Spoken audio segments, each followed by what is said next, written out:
Okay, good evening. Today is December 8th. We're at the FDR High School. This is the Board of Education meeting for the Hyde Park Central School District. May I have a motion to enter executive session to discuss employment and future employment of a particular person and persons, and also negotiations, please? So moved. Second. Any discussion? All in favor? We're now in executive session. Okay. Thank you.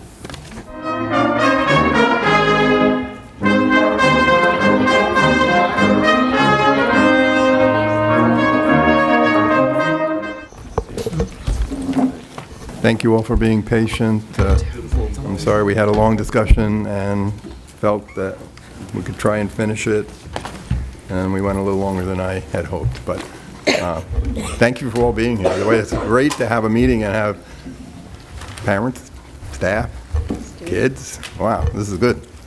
Good stuff. Okay. Let me just get my thing up. You got the false At page, right? this time, may I have a motion to return to open session, please? So moved. Second. Any discussion on that? All in favor? Thank you. We're now in open session. At this time, we'll have the Pledge of Allegiance. I go over here. I pledge allegiance to the flag of the United States of America and to the republic for which it stands, one nation, under God, indivisible, with liberty and justice for all.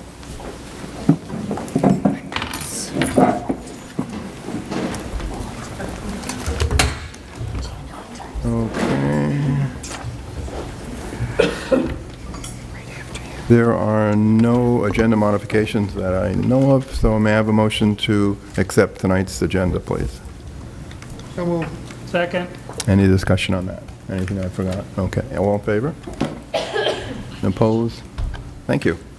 That brings us to Pride, always a good point. Yeah, so James, I think you know that we have the fall season wrap-up that they're going to do formally, so if you have any winter wrap-up or any other high school, winter Pride or anything else from the high school, but if it's fall, they're going to do it.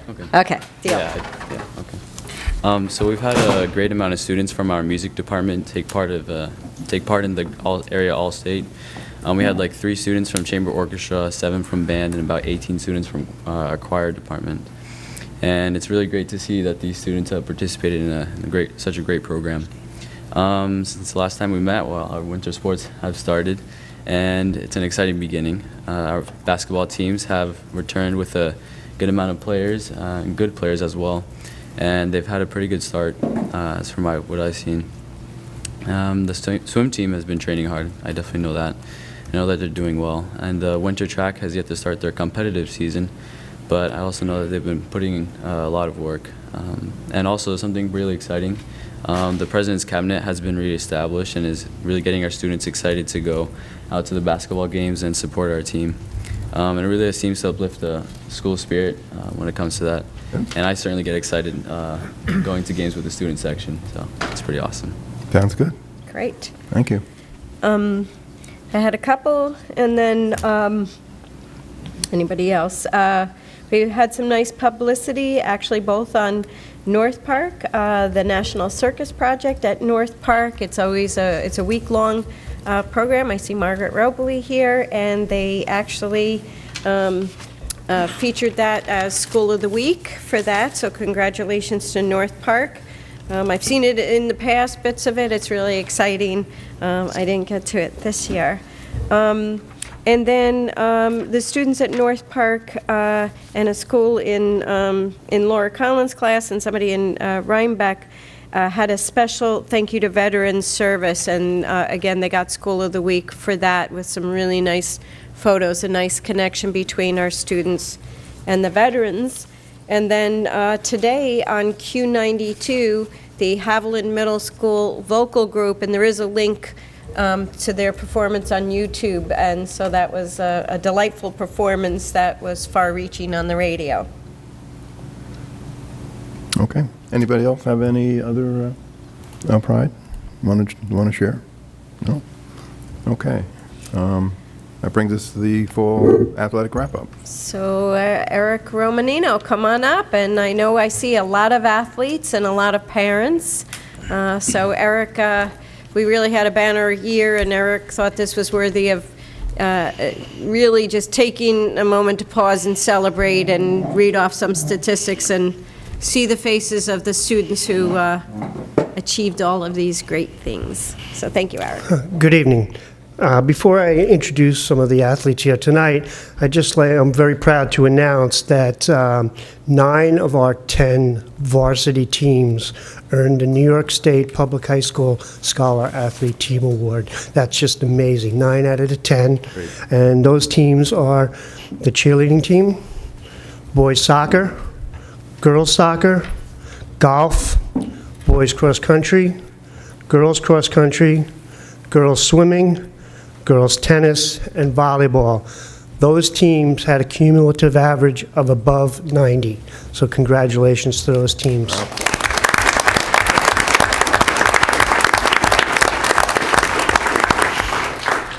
At the high school here, we had 248 students participate in our JV and varsity teams.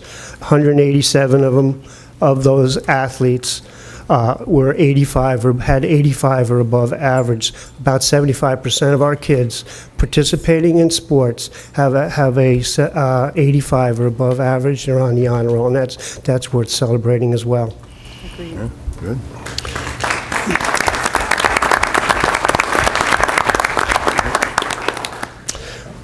Our first athlete I'd like to recognize is Jeff Peters. Jeff, can you come on up?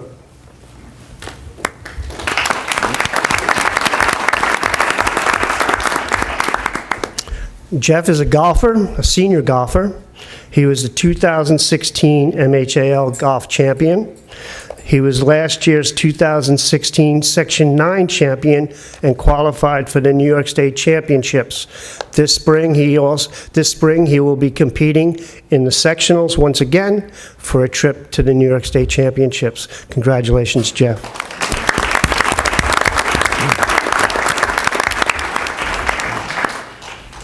Our next athlete is Amber Deal. Swimmer.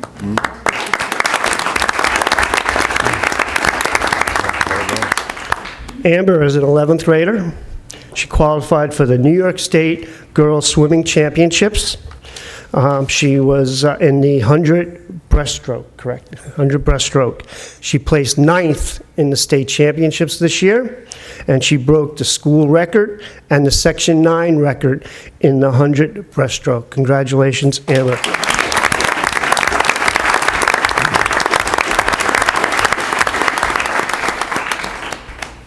Our next athlete is Sarah Trainer. Sarah, can you come up?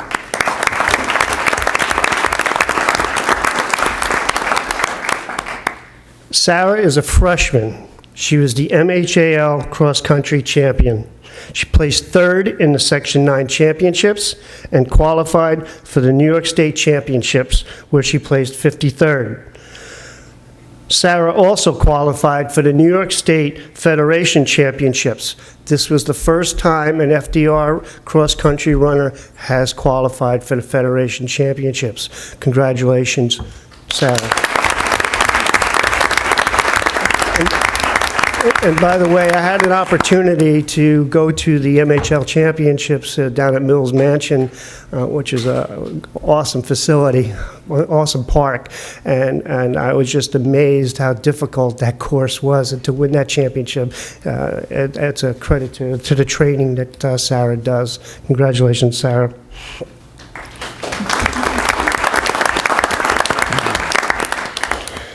A coach that couldn't make it tonight is Brian Halling. Brian has done, as we all know, has done a tremendous job with our cross-country and our track teams. Well, this year was no different. The boys and girls cross-country teams won the MHAL championships. Congratulations to the boys and girls teams.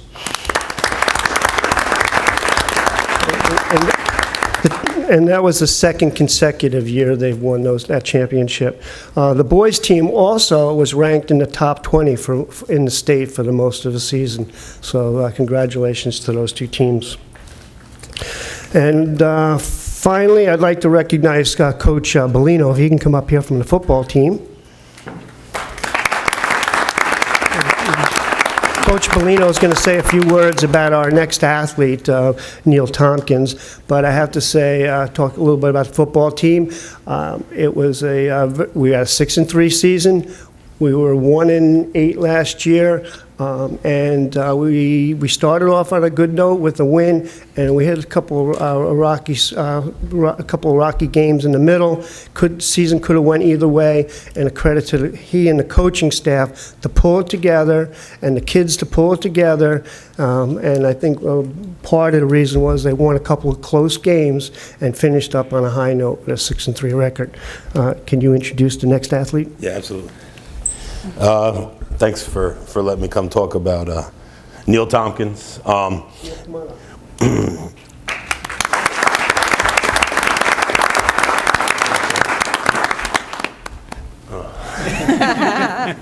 is a 4-year varsity starter.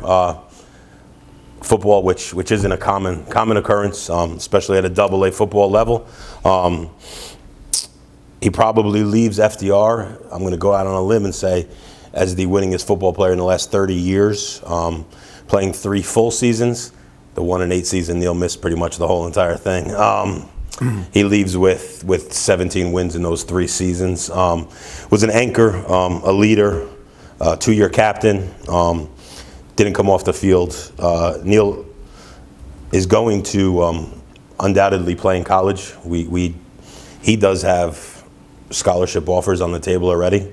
We anticipate many more before the February signing deadline.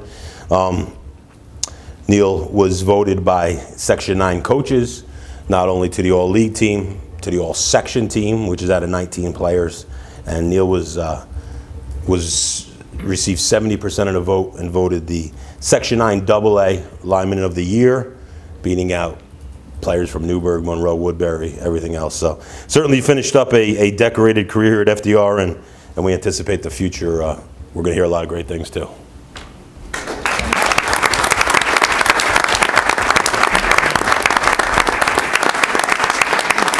And finally, I've been here about a year now, off and on. FDR, Hyde Park is just an amazing place. We have some amazing athletes, some great kids here, and it's a pleasure to be able to recognize kids like this and the other kids in the program. Our coaches, I can't say enough about the job they do. We have a dedicated bunch of coaches that are working their tails off to represent Hyde Park the best they can, and getting back to the scholar athletes, athletics and academics go hand in hand. You know, one is I stress to our coaches to stress to their kids the academic piece, and right now we're working on improving some of the areas of academics where the kids are where they're struggling.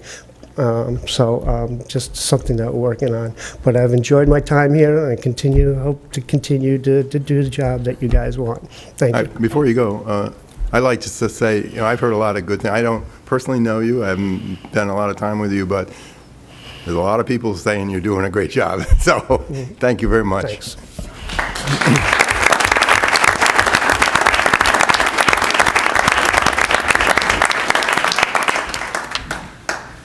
Okay, that brings us to the superintendent's report. You got anything else? Yeah, no, actually, everything that we need to talk about is on here as an item, so I would just like to echo, it's been an absolute pleasure working with the coaches, the students, and Eric doing a phenomenal job running the athletic department. So first up is bullet aid. Right. Each year, we receive a little chunk of change. Thank you. Thank you. Thanks for coming. Yeah. Good luck. Yeah, if there's any students that really need to go and get your work done, or yeah, please Voice go or stay on something, that scholar athlete list. So don't. This won't get you there, unless you're majoring in poli-sci or something. So every year, It seems we can't count on it, but we get notification of something called Bullet Aid. We don't know how they came up with that title. It's additional aid in the state that they then divvy out through some mysterious formula. And Aviva's going to talk about our most recent Bullet Aid. It is a one-time thing, so we try to put it toward something that we need and will benefit the students. So go ahead, Aviva, take it away with that. This year, we made a decision earlier on to purchase graphing calculators to hand out to individual students in 9th grade so that they could take them home and do homework. We've had them for some time in the building, but because some of our students can't afford to buy them on their own, they're really expensive, we weren't able to give as much homework or the same kind of homework that we could if everyone had a graphing calculator.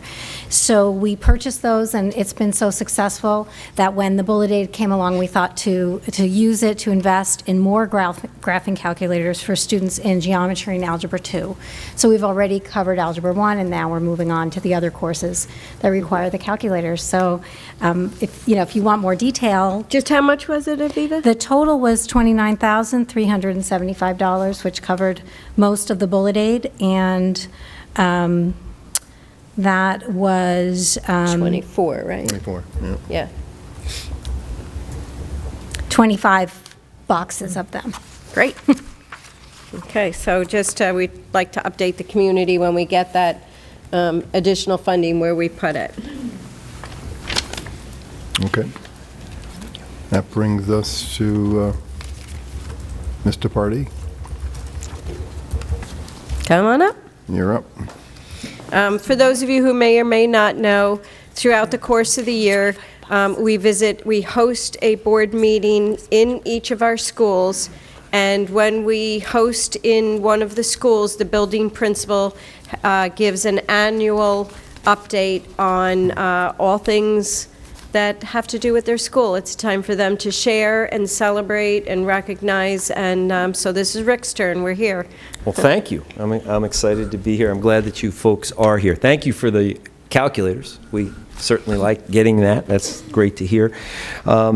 Ladies and gentlemen, I've said it many times, and I'm going to say it again publicly, because I think if you don't say it publicly, it doesn't really matter as much. But I consider myself probably to be the most fortunate principal in Dutchess County. To work with these students and work with this staff, and certainly to work with this Board of Education and this administration, has been a real privilege to me. And at this point in my life, I truly get it. So I wanted to say it's really great to be a part of this community, to live in the community and work here. You folks, we had a great opportunity earlier with our jazz ensemble, with Mr. Osborne, to be here and to perform, and they did. Our students once again distinguished themselves. I get to follow a guy like Mr. Romanino, who gets up here and did half of my presentation for me. Certainly those students shined a great deal throughout the year, and it's more, it's emblematic of a young man like James that does what he needs to do and represents our students so well. Again, we're very fortunate. Folks, our goal, it hasn't changed, and we continue to follow that. You need to have a purpose, and our purpose is to see that graduation rate continually increase here. The data tells us that we're doing that. I arrived with the cohort 2011. You see our numbers from the year prior to us doing what we do, and you look at it, a substantial increase. 5-year grad rate went up to 84.7. The 4-year rate's 81. We backed it up the following year with an 84.1, and then an 83.8 without the Regents. So really a great improvement, and that's, I think, without question, the result of a very committed staff, a staff that got the goal, a group of students that understood what it meant to be academically successful, and I think you heard Mr. Romanino put voice to that again with our athletes as well as all of our students. And I'm very gifted to have an outstanding group of assistant principals to go along with an outstanding staff. Certainly Mr. Cowan, Mr. Uella, and Ms. Williams do and make my job significantly easier every day, so I greatly appreciate the work that they do. And they put a lot of time and effort into our cohorts. I don't know if you understand, folks, but we assign an assistant principal to each cohort so that there's an accountability level there with our assistant principals and with the cohorts, and they take that responsibility and they ran with it, and they've done an outstanding job. It's paid off across the board. One of the things that we look at is when you have, we push for academic success, but along with pushing for academic success, we want to keep our kids here. We want to create a school where kids want to be. And, you know, I think over the past 2 years, the numbers have indicated that more of our kids want to stay. They don't want to leave. They want to finish. They get the sense of how important it is to graduate from high school. And we stress that, and our faculty stresses that as well. We talk about, with the faculty, about being that 1 degree of difference. You know, I gave to them as an example 211 degrees. 211 degrees, nothing's happening. A battleship, a steam engine, all those things are going to sit at 211 degrees. But that 1 degree of difference will make water boil. That 1 degree of difference will change a graduation rate. That 1 degree of difference will keep a student in school. And our faculty is priding itself on being that 1 degree of difference to being that 212 degrees to get us to move big things and make big things happen. So as you can see, our dropout rate has declined over the past 2 years, down 24% the first year and down 57% the second year, despite getting larger in numbers academically. How are we doing it? We're doing it through our at-risk protocols. We identify the kids that are at risk. We talk to those kids, we talk to their teachers, we talk to their guidance counselors, we continue to follow them and mentor them. They receive academic intervention, and many of our students, even though they are not at risk, receive academic intervention services. Mr. Cowan had during his internship as an administrator, had come up with the Students First, and we talked at length about what we could do with that, because it did go away.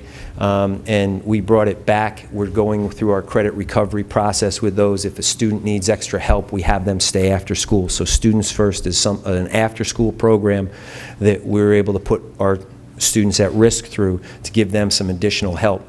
We continue with our critical writing and thinking process. It's pushing students to think a little bit harder. We're very excited that it ties in with the 4 C's, and it's a great connection there.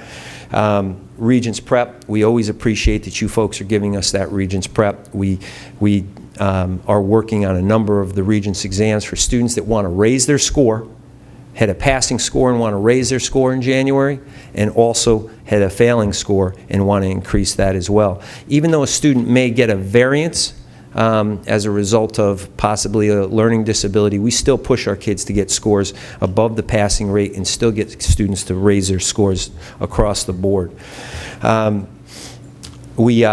Summer school, we always appreciate that you folks make that available to us, because without that, you know, if you go back and you see the difference between the August grads and the June grads, there's usually a couple percentage point there as well, and that ends up to mean some serious students, so we appreciate that. The idea really is to support all of our students, and I've said that and I continue to say that.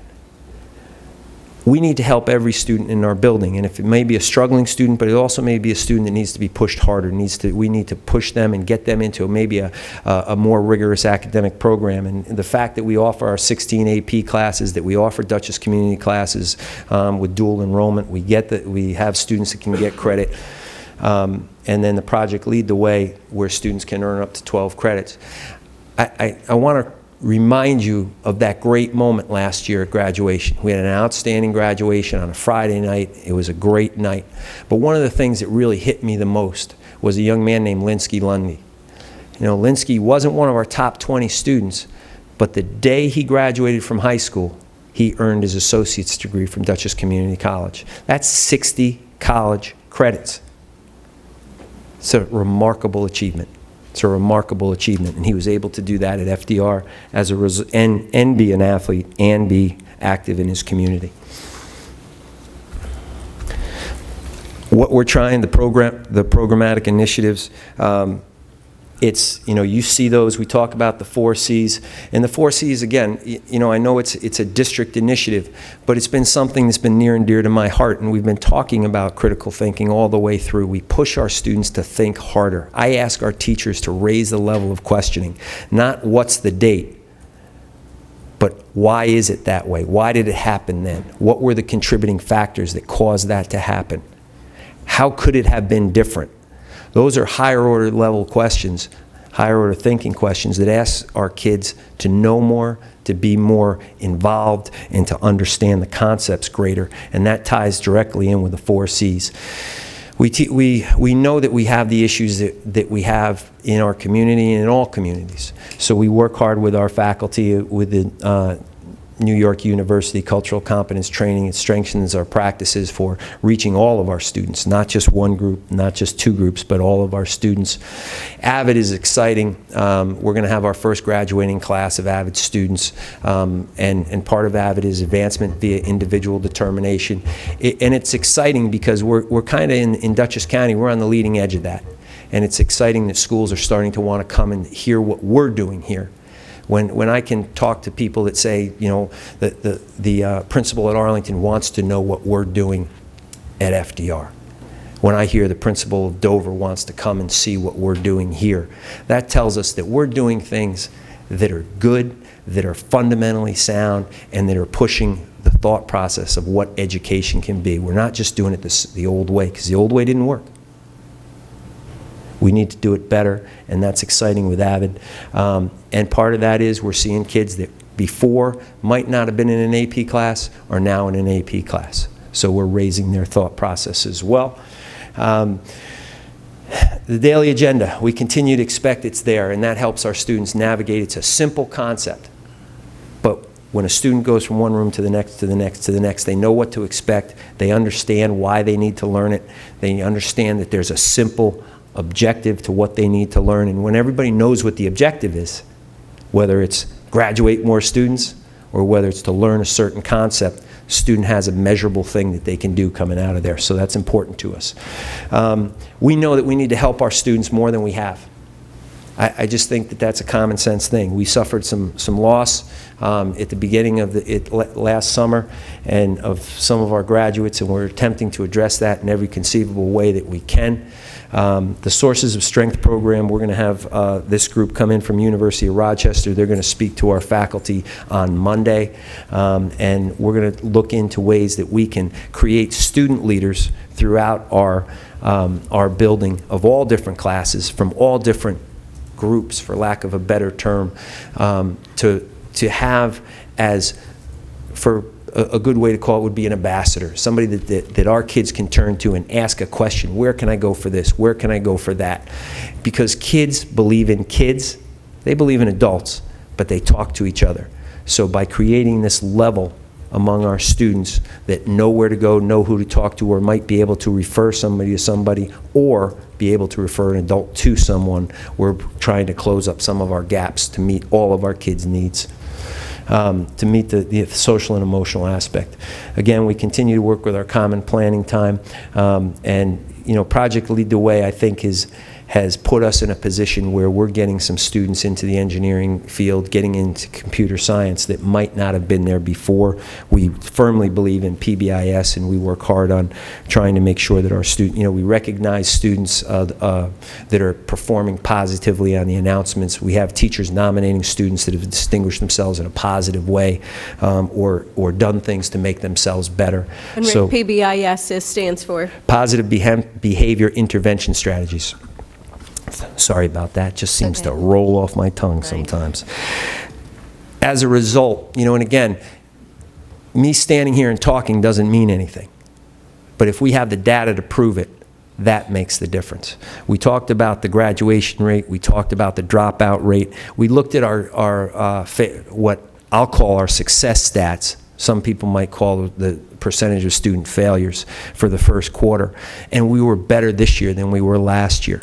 The increase that we saw, particularly in the 10th grade, the 11th grade, and the 12th grade, was impressive. We had 6% of our 10th graders were more successful, less failures than the year before. In 11th and 12th grade, there was an 8% increase in our kids doing better, less failures, all right? And so that means that these things are coming together, they're showing success, and it's, again, the hard work of our great students and certainly an outstanding and dedicated staff willing to think outside the box. Our BLT is coming together. We're starting to, I think we're doing a better job than we've done here. I have a better handle on that. We have two great community members on that, Ms. Klein and Ms. Bullock. They're there, they're excited. We have more people from the faculty that are involved, and these are the things that we're looking at, and these are the things that we're getting great feedback on.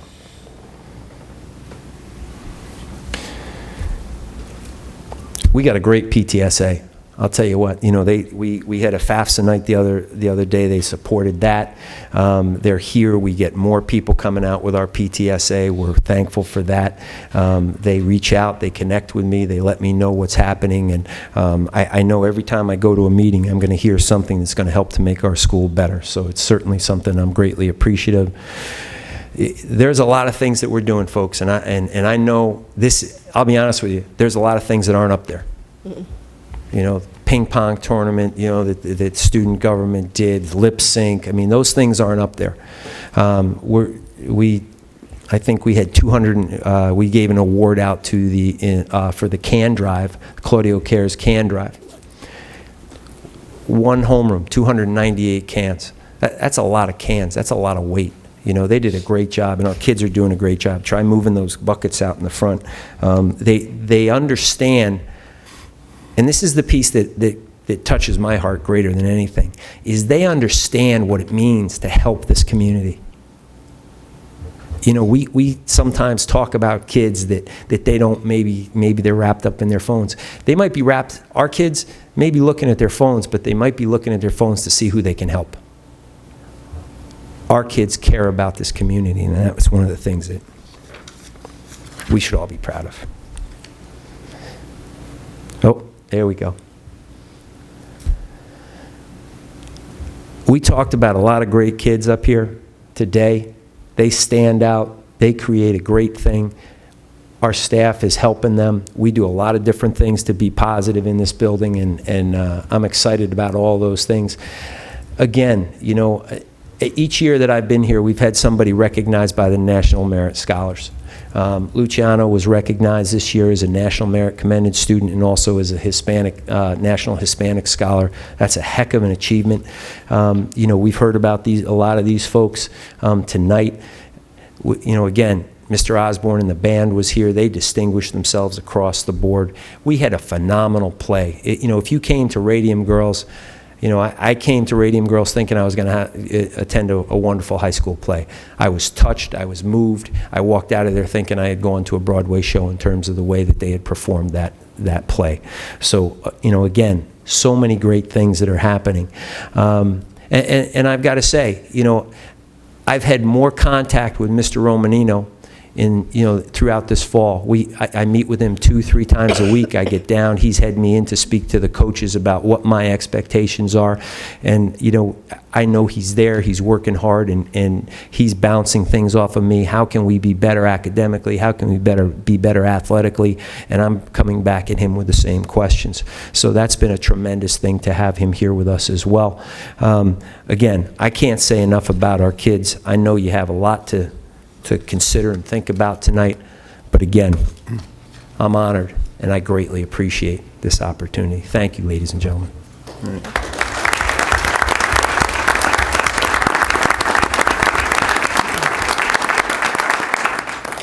Thank you, Rick. Now we have a presentation by John Vanderlee. Yeah, each year, come on up, John. John Vanderlee, I just want to say a few words about John. She's going to embarrass me. Yeah, I will embarrass you. John Vanderlee. He used to work in a basement. Yes. John Vanderlee is here as a Rotarian and announcing what the Rotarians do each and every year with the Dictionary Project. But John is one of our community volunteers extraordinaire. He has been on the district facilities team, has participated in the budget input group, the district facilities team for at least, 15 years? We lost track. count. So Organ Society. the National Theater Organ Society, he was instrumental in, he was part of the Education Foundation at the time that did the fundraising. He saw it through to the finish. We are now one of the few high schools in the United States with a theater organ program. I could go on and on. I didn't put my list together, but John is still involved in our district leadership team today, and through his connections with Vassar, where he retired from the basement. No, we got to see where John used to work today. He arranged for us, we're looking at science labs as a potential for our next capital renovation, and we had an incredible tour. Several board members, Jeff, Doug, were there today, along with myself and John and several other people. Roger, I'm going to miss somebody, I know it. But he arranged for us to go see the brand-new one-year-old science building at Vassar College, and it was an incredible visit, and we did get to see John's old office. So thank you, John, for everything you do, and I know you're here for the dictionary project, so I'll stop embarrassing you. That's right. I'll put my Rotary hat on right now. So, okay. Well, this is short and sweet, I think. The Rotary Club of Hyde Park, of which I'm a member, and Greer is also a member, we believe in the power of education and the ability to communicate, one of the 4 C's that Rick Party pointed out. And we feel that fundamental to that ability is a good vocabulary. Therefore, each year, your local Rotarians enjoy giving a free Webster's Dictionary to each and every 3rd grade child in the Hyde Park elementary schools, including St. Peter's. We will be distributing these dictionaries in the next couple of weeks. I will visit each school and personally hand them out to the kids. So please accept this gift with the compliments of the Hyde Park Rotary Club. That's it. Thank you, John. Thank you, John. I do have to say that the Rotary receives thank you letters from the children who received the dictionaries. James, do you remember getting your dictionary? I moved into this district in 4th grade. Oh, okay. No, Sorry about that. And they're very moving sometimes. Yeah, I mean, it's just see these kids, looking up, oh, look at this word, and we ask them to look up a word, and they're amazed that they actually find it in there. And yeah. So I guess books are still in style. Yes. Right, Denise? Yeah. She's also a librarian. So. Sorry. I said books are still in style, right, Denise? Oh, yes, if I have anything to do about it. Thank you, John, and thank the rest of the Rotary Club. Okay, that brings us to our energy update. Jill? And Jill should be someplace back there hiding. Come on up, Jill. This is our 3rd year with our energy program. Jill is our liaison between our program and all of the data and software and support from Synergistics. Yes. So each year we've been growing, and so Jill's here to give her annual update, one of her annual updates. Right. This is for the 3rd performance year, so it's actually only through July, even though now we're a few months in. So what we've been doing in the 3rd year is tons of audits in the buildings, because if you don't do them constantly, things tend to fall back into old habits, just like any time you pick up a new habit, you want to keep it going. Same thing with the buildings. The Haviland Capital Project for the A and B wings is wrapping up. That was a big thing this past year. And Mr. Shaw has even said that his teachers have never been happier since he's been there. So we just have a few things that we're tweaking and finishing up there, but that was very successful. Our Energy Star applications for all our buildings have been submitted, and we're waiting to hear on whether we get certification for any of our buildings. I think the deadline was in November, so we're still waiting to hear on that. And right now, we're working on the current controls project, the district-wide controls project. That's up at SED right now, and that will help us kind of gain control and extend the life of some of our systems in our other buildings. Oh, and let me just point out, this picture on this slide is the new front end of the system that we put in Haviland, the A and B wings. So you can see that there were 4 different sections, and this new building management system allows us to have much better control over that part of the building. We can actually pull up each individual room, each individual unit, and it gives us a lot of points on all that, the unit, the space temperature, the time it came on, everything like that. So it allows us to troubleshoot any issues that we have a lot more efficiently and just better. Some of the things that impact our energy use are the unit cost of energy, which we take into account. Energy has kind of been stable for electricity and gas, so that hasn't really impacted us that much. And when we give the savings, we account for the unit cost so that only the unit cost that we're paying now is figured into our savings. Weather and temperature is a big factor. Last year it was much warmer than the previous year, about 40% warmer, so we didn't use as much energy last year as we were projected to use. Our building and mechanical systems are another big part of what impacts our energy use, because a lot of our systems are old and in need of repair. So if we can't control some of our buildings, then we use more energy than we should, and that's kind of a problem district-wide, although it's not unique to this district because a lot of the buildings were all built at the same time. And you can see this is just a graph. I know you've seen it before, just a refresher of how we calculate the savings with our adjusted baseline, what we actually spent, and then what we were projected to spend, and the difference between what we spent and were projected to spend is our savings. Our third-year energy costs, we were expected to spend $615,000, almost $616,000. We actually spent $491,000, and a lot of that has to do with, you know, what we do in the buildings on a daily basis and what we do with our controls. And the program savings is, the gross savings were $124,936, which is 20% for our program, which means it's a 20% savings over what we would have spent had we not been actively implementing a program. This chart was put in just so that you could see by commodity where our energy costs go. It was really unique last year because our electric costs exceeded our oil costs, and that's not typical. We did not use a lot of oil last year because it was so warm that we didn't have to run the heat as we normally would for a typical winter.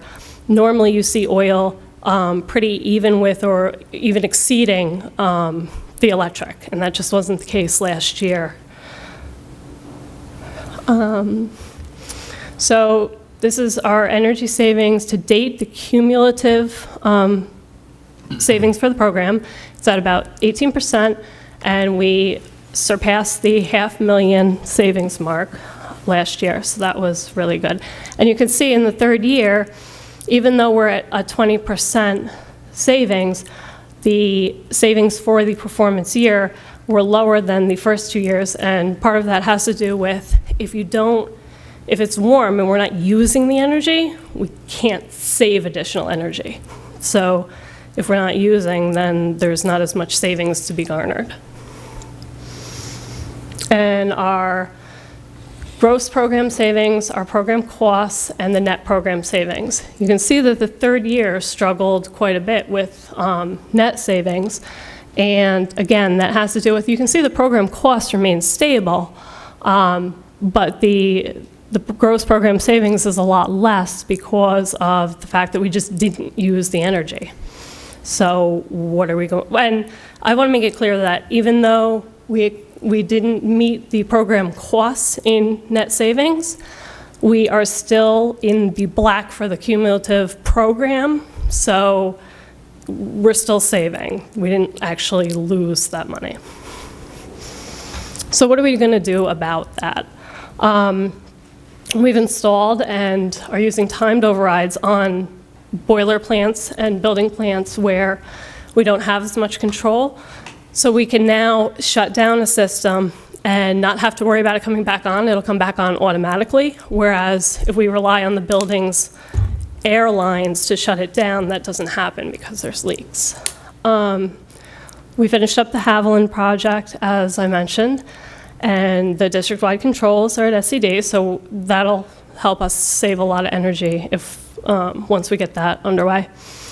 And the F&O administration is working very closely with me to make sure that our procedures are followed for preventive maintenance. We get a better plan in place for that, and we have regular training for our custodial and maintenance staff on what to do in the buildings, because like I said, if you're not there constantly teaching them, and I've even seen it before going into the buildings, you tend to see trends in certain areas if you don't visit a certain building at a certain time for a while, because there's 5 different auditing periods. So I try to mix it up between all the buildings, but if I don't come to a building at a certain time period for a while, and then I notice that some of those trends have picked back up, and you have to retrain the personnel. And especially when we have new people, we want to make sure that subs and new personnel are trained in the same way, everybody's on the same page.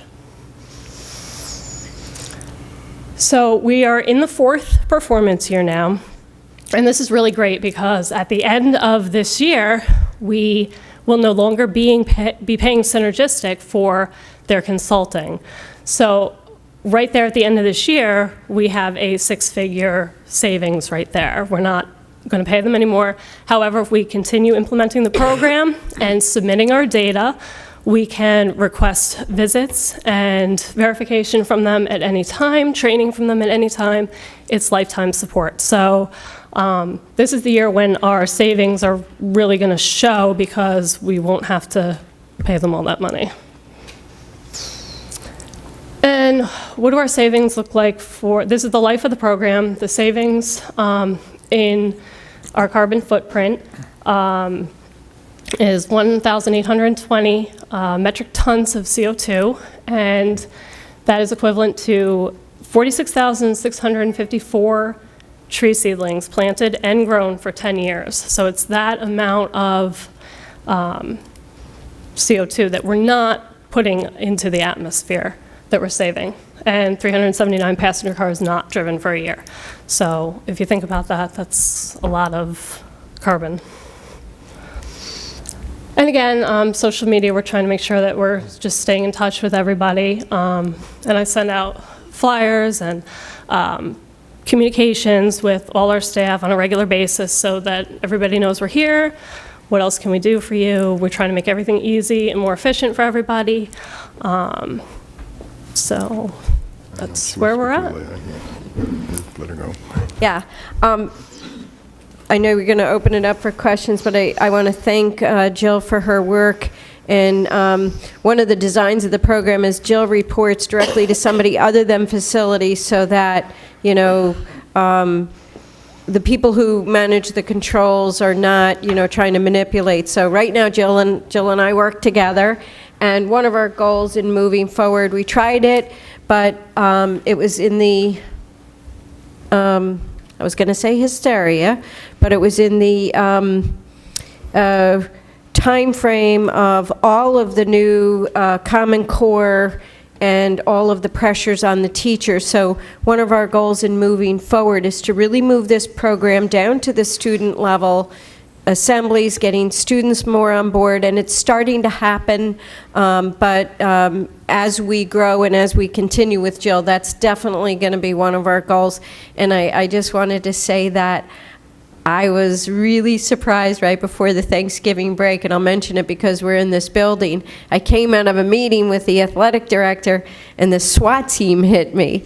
And I looked down that hallway, and and all the kids are gone. And I look down that hallway, and there's an assistant principal going quickly. And then the other hallway, there's another one, and another hallway, and there's another one. And one of the ways that FDR is responding to this program is Rick says at the end of the day, okay, sweep the building. And as much as he reminds, the first thing that I heard was over the loudspeaker, he reminds everybody before the break, power down, unplug, whatever he says.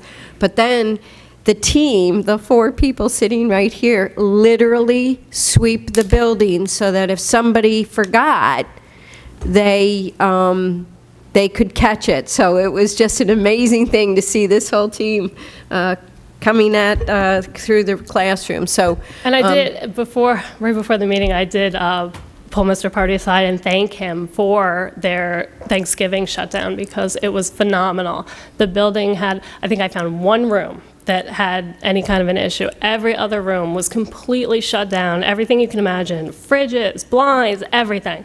And it's our biggest building and with our most staff. And so it's really inspiring that if this building can get that all under control, no problems, then it just means that we can do that in every other building. And so I think, and there's a lot of opportunity out there, so. Okay, are there any questions? Yep. Maybe you're not the right person to ask, but what's the failure rate on the pneumatic controls? I could give you an estimate, but I don't have an exact number. Elliot may have a better estimate. Where's Elliot?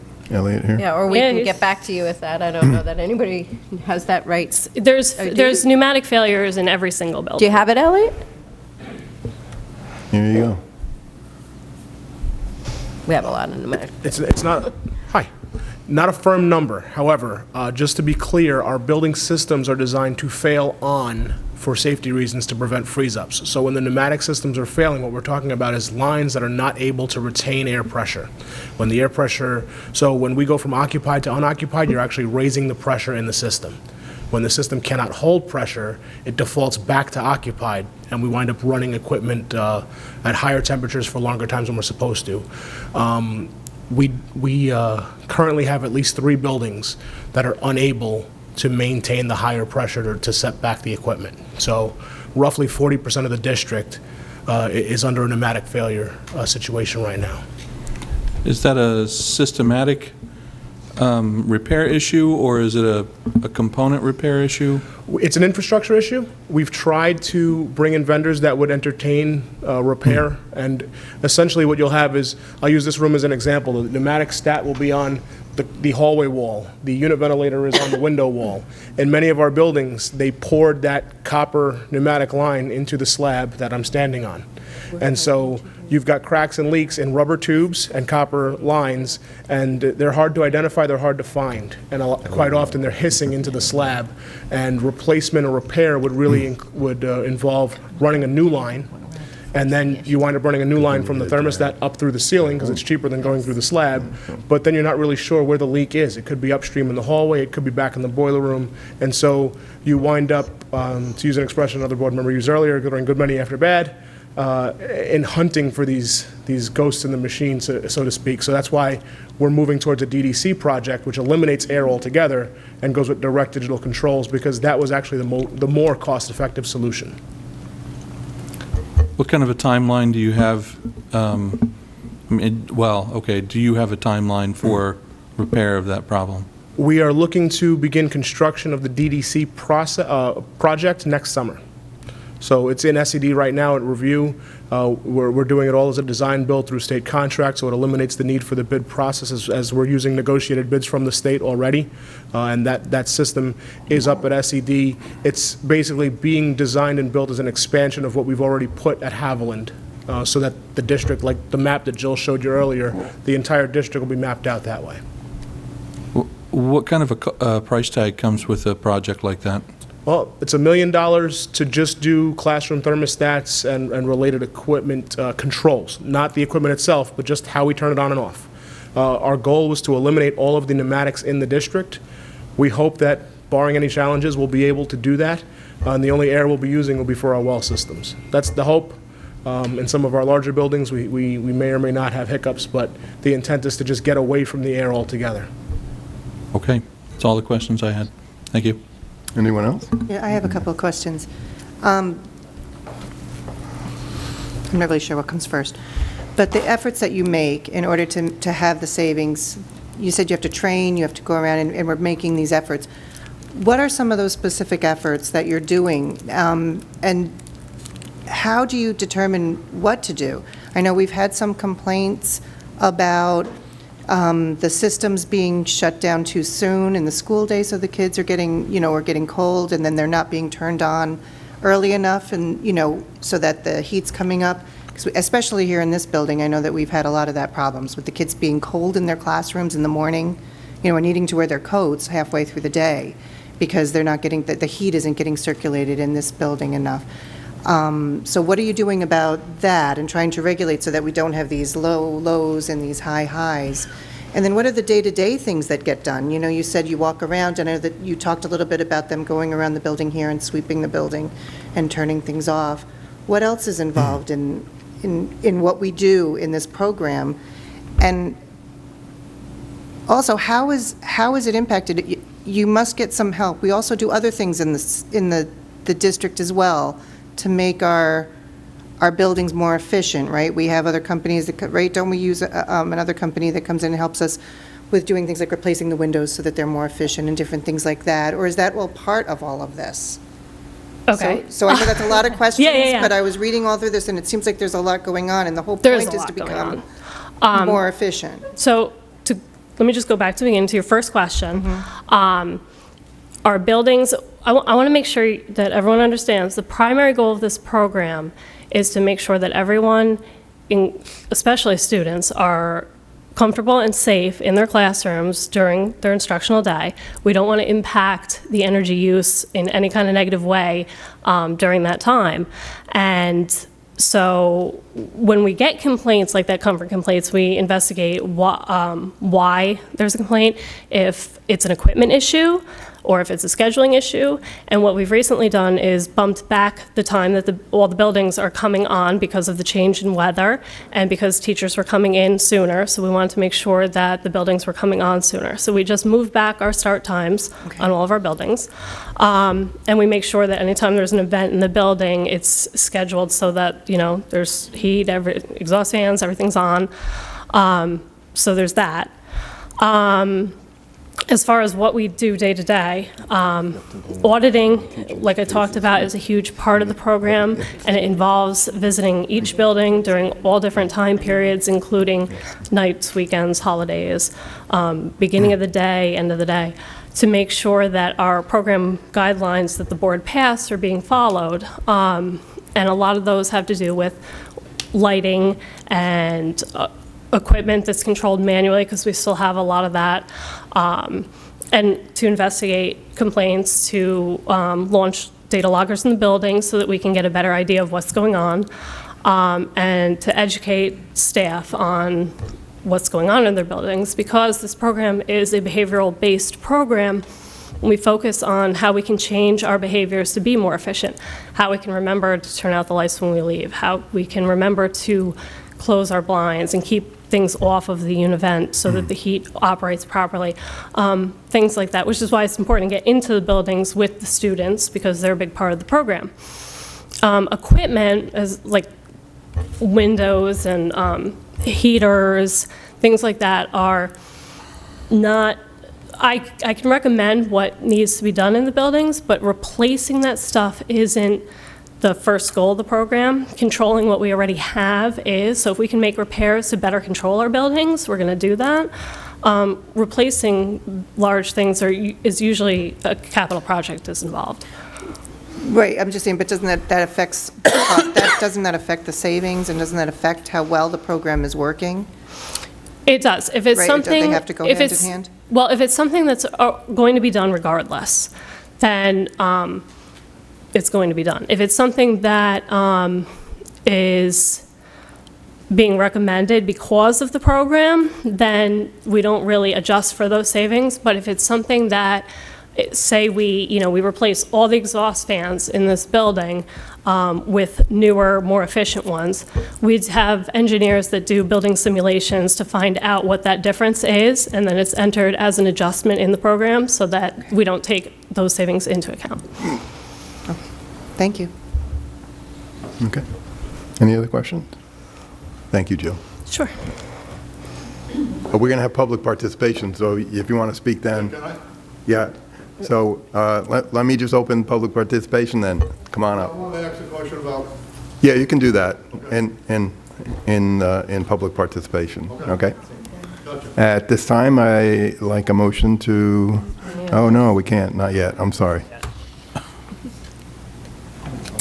I'm gonna ask the board's forbearance and let him ask his question while she's here, and we just talked about it. If you could come up to the mic, please. And Jill, I don't know if you want to come back up and answer. Hi, I'm Joe Tompkins. Okay. Put almost 5 kids through the school already, but we're talking about the heat. I take it with the up and down, how the kids are cold in the morning or whatever. I think if you run the heat at a steady level, rather than try to, by the time this building gets cold, try to reheat everything, the block walls, the windows, the chairs, whatever's in this room.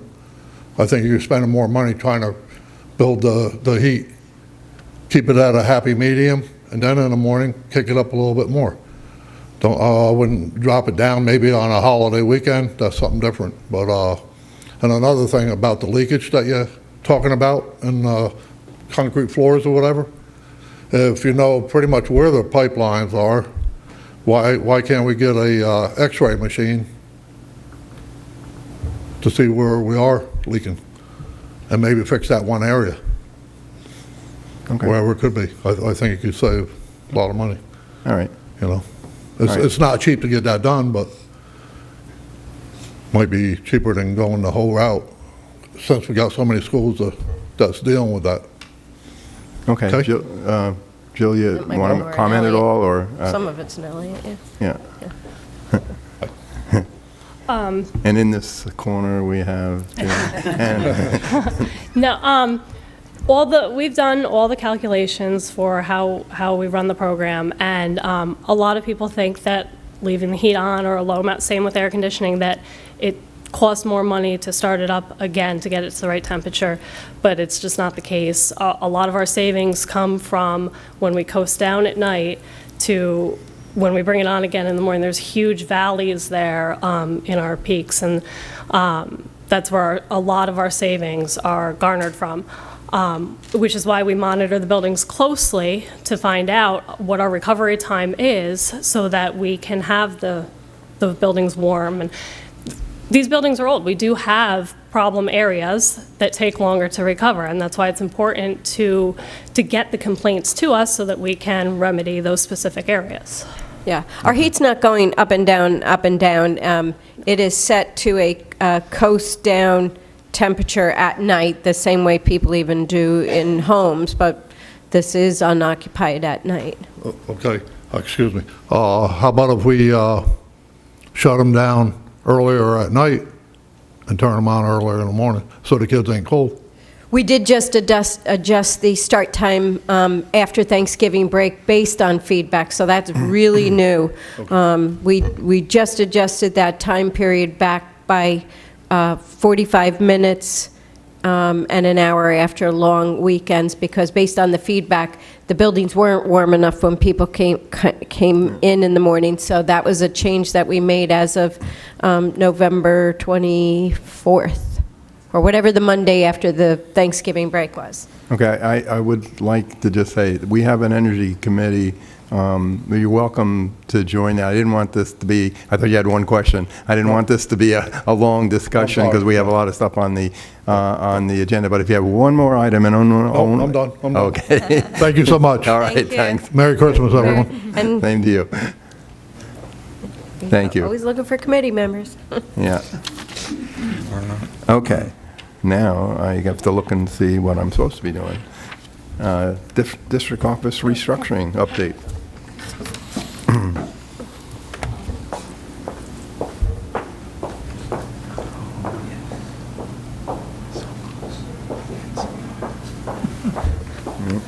No good undue.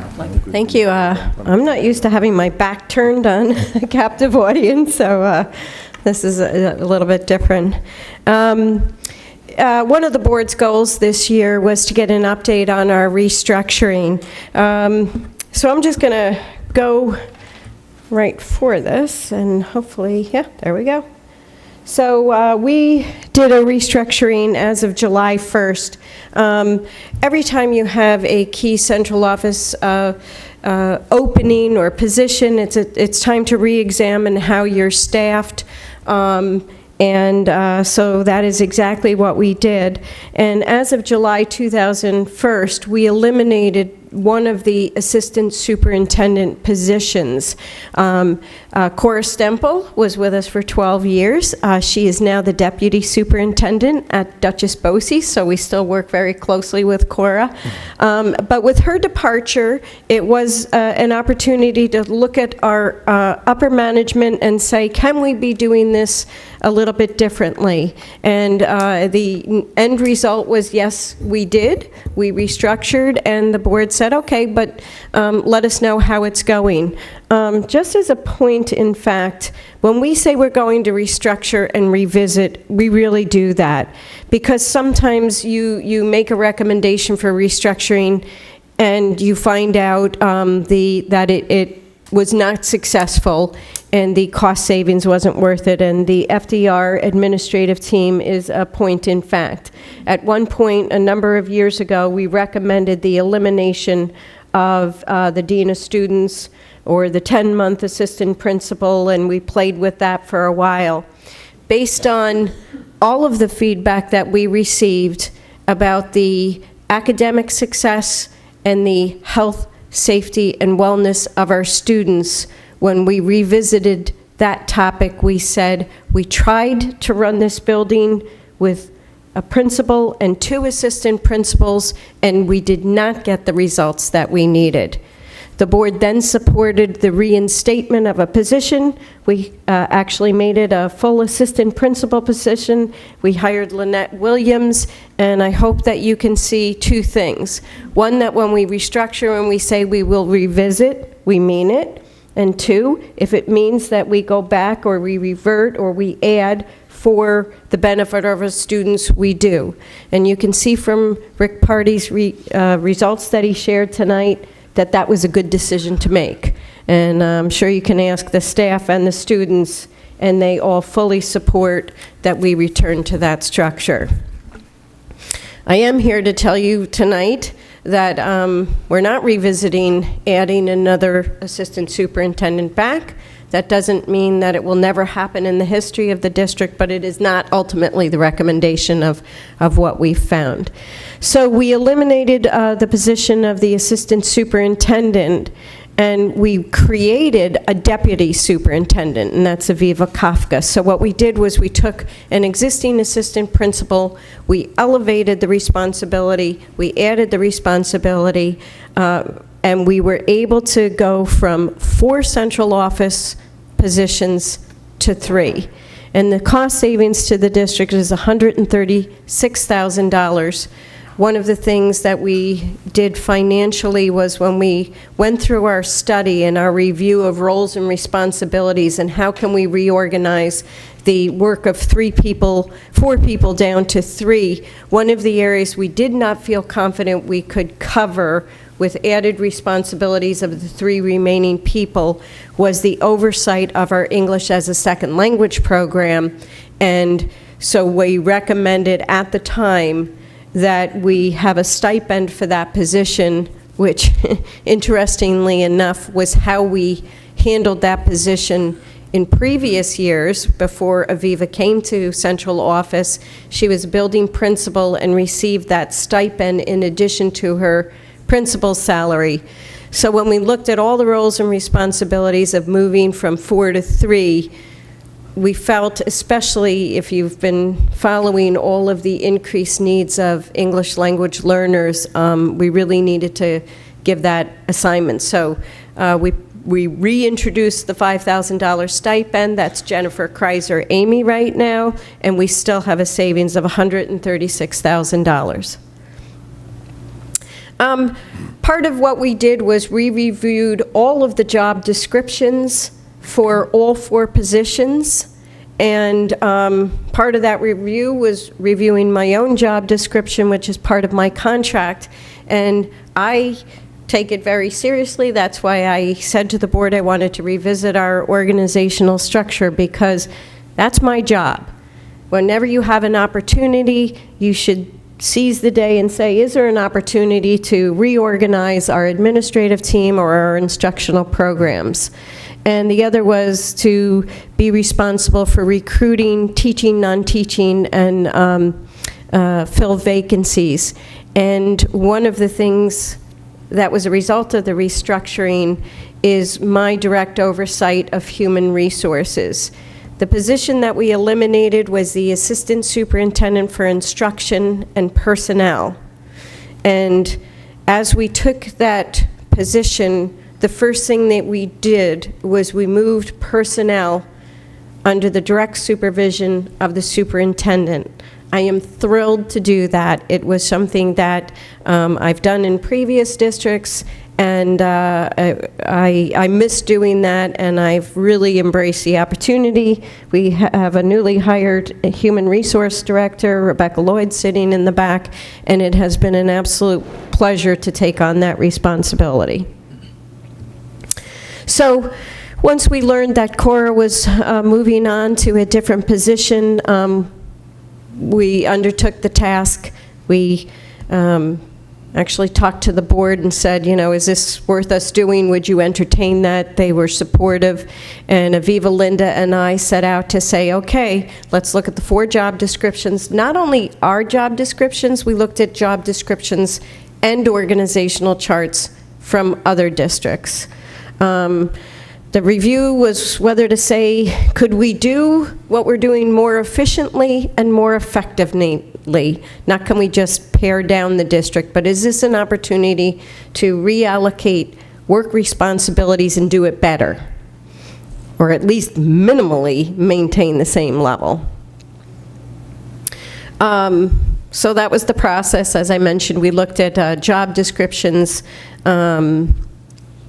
We looked at organizational structures of other districts. We created a spreadsheet, and we wrote a new job description for the deputy superintendent. We didn't need to revisit the business manager job description. What we did was we shifted the responsibilities that used to be with the business official back to the business official, all of the full responsibilities. If you remember, when Wayne departed as an assistant superintendent for business, we hired Linda as the business manager. It was her first big business manager position. She did tremendously well in that position, so we were confident in recommending that the full responsibilities of that position be returned to that office. And that meant facilities and operations no longer reported directly to me. They went back to the business office, as well as some other responsibilities. One of the things that we discovered when we broke out the Assistant Superintendent for Instruction and Personnel, Cora's position, when we broke out her job description, and that's not uncommon to organizations, things had morphed. And there were a number of things in her job description that I had already taken on, or somebody else had already taken on, or it was a stipended position. So we realized that we had already dismantled that position in several areas. One of the first decisions, again, was for me to oversee human resources. I was always a little bit envious of my superintendent colleagues when we would sit around the table, all 13 of us in Dutchess County, and they would talk about, you know, all of their hiring and, you know, the new people that they had hired. And I was out of that loop because it was under the assistant superintendent. So, again, I'm very happy to be in that role. So we created the deputy superintendent position, and she could oversee pupil services and the Office of Instruction.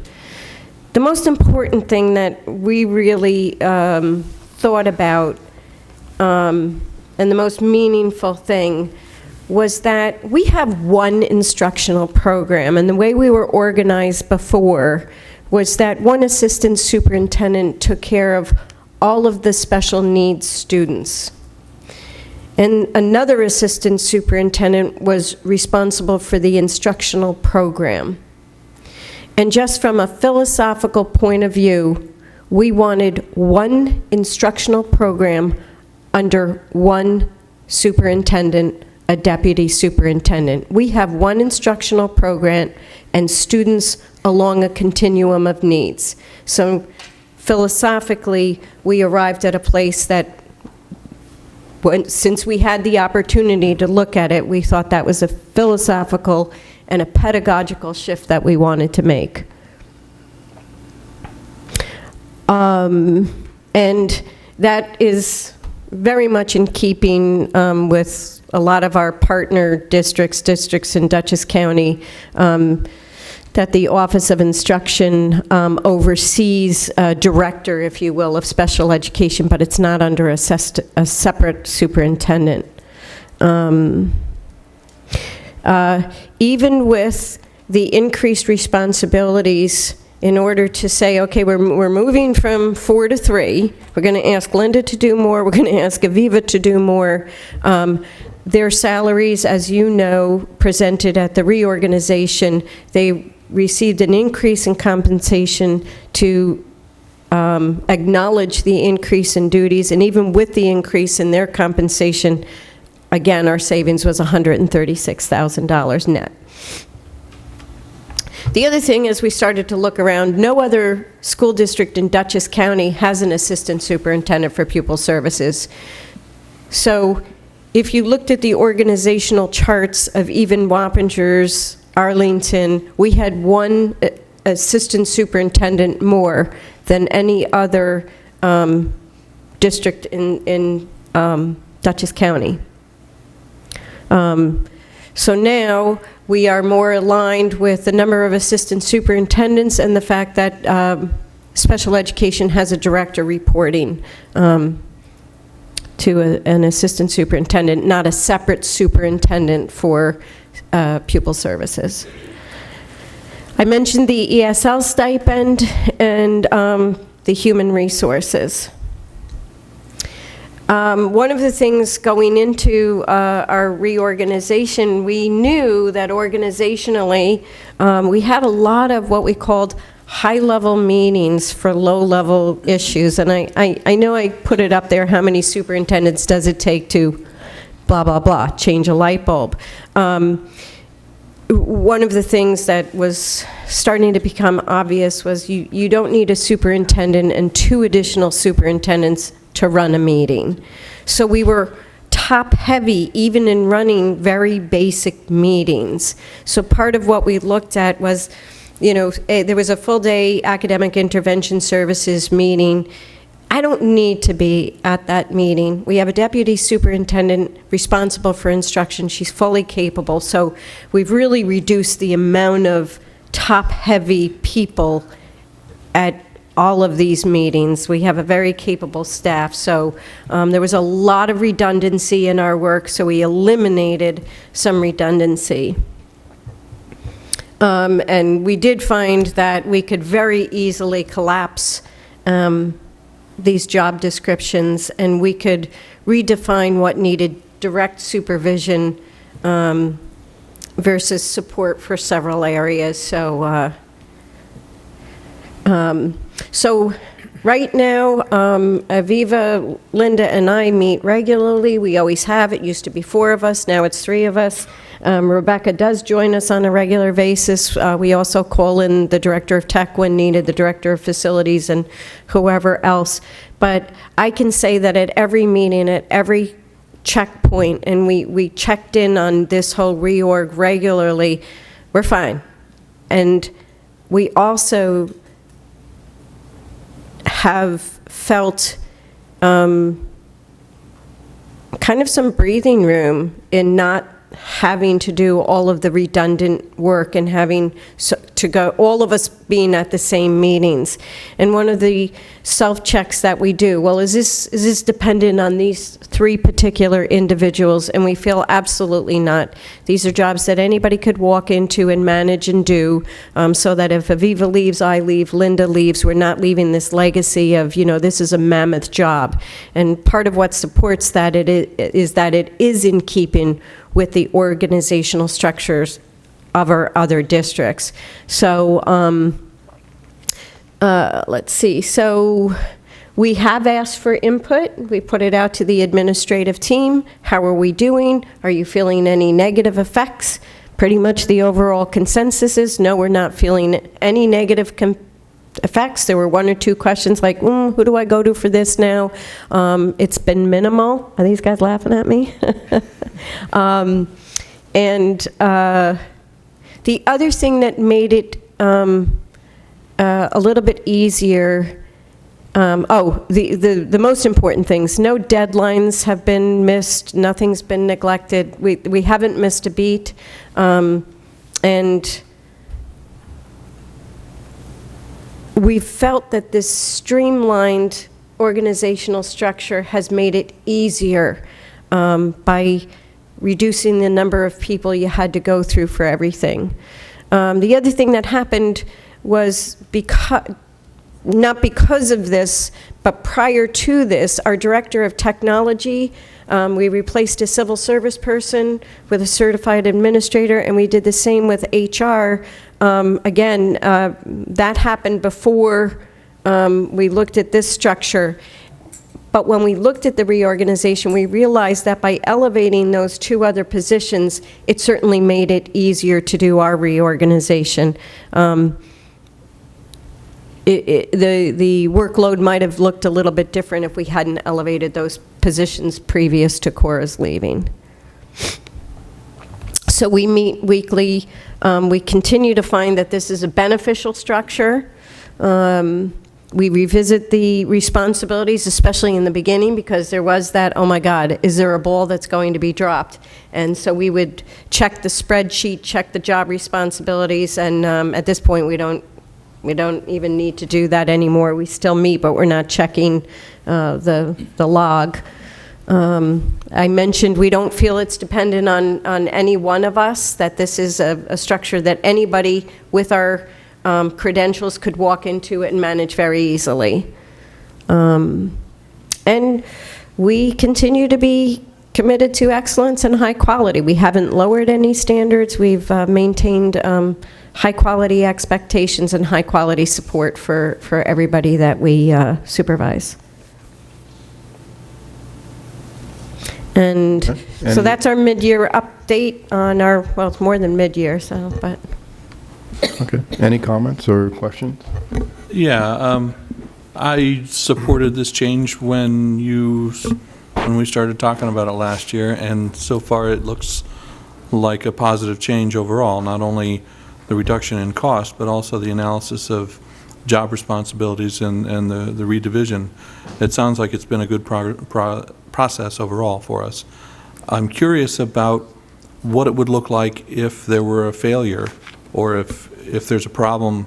How do we recognize that symptom early and make sure that it's solved or handled? Yeah, and I think that goes back to making sure that no balls are dropped, no deadlines are missed. Are we doing the minimal, or have we been able to continue to be innovative and expanding? And I know from Aviva and Alinda and myself, we have continued to grow. So that's your first sign. We're not stagnant. We're continuing to explore new ideas. Aviva was working on a grant with Lynette, and so we still have the ability to grow, and we're taking on new challenges and really excited about it. If I felt, or they felt, that something wasn't working or they weren't able to get to something, that was the commitment we made to each other, and that was the commitment we made to the board. If this was not working, if Aviva is staying till 10 o'clock at night and just saying, I'm buried, that would be a sign. And we continuously check in, and Maeve is like, nope, got it, good. Linda's like, nope, got it, good. Can we do this? Can we do that? And in fact, one of the things that I've worked on, I don't remember what the topic was, but Linda was like, I really want to look at this here. I really want to look at centralized purchasing, and I think it's a great idea, and I think we can save money. And I'm looking at her and I'm saying, I appreciate the enthusiasm, Linda. I think it's a phenomenal idea. We're about to go to budget season. Great idea. Save it as a goal for next year. And that advice I would have given to her with 4 of us or 3 of us. But that's the kind of energy she's still maintaining, is like, oh, this is great. I really think we should go after this. And we will. Let's get through this year's budget season. So I'd be and again, the fact that we reinstated the building principal here, the health of this district and the quality of this district rests on our ability to grow. And if I felt that we were stagnant, I'd let you know. If I felt that we were buried, we'd be the first ones to say it. What I really appreciated was the opportunity you gave for us to give you feedback, for us to say, we tried something as a cost savings measure, and that I had carte blanche to try it, and to come back and publicly say, I'm not sure about this. I think we need to revisit it. Maybe we need to modify it next year, or look at some other configuration, or revert completely back to what we did. And knowing that the board gave us that opportunity, gave us the ability to really be honest about this.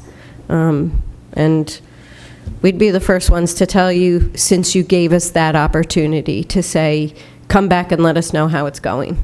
And it doesn't do me any well to say, oh, we're doing great.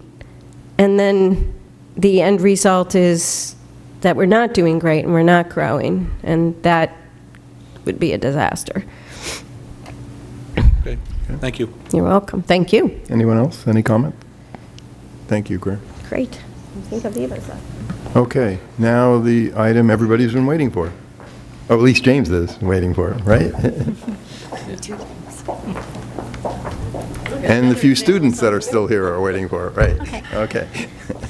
Great. Oh, this is an example of the restructuring, too. I just have to say this. So when I was told, I was not here in November, when I was told that, we wanted to revisit this topic, I was excited about revisiting it. And I said, oh, okay, and I contacted Eric, and so I was going to take this, and Aviva said, this is an instructional issue. This is mine. I'm taking this. So there was certainly, again, this was a new topic that came up, and in a nanosecond, 2 people wanted to do it and had the time and energy to give to it, and she fought me for it. Got it.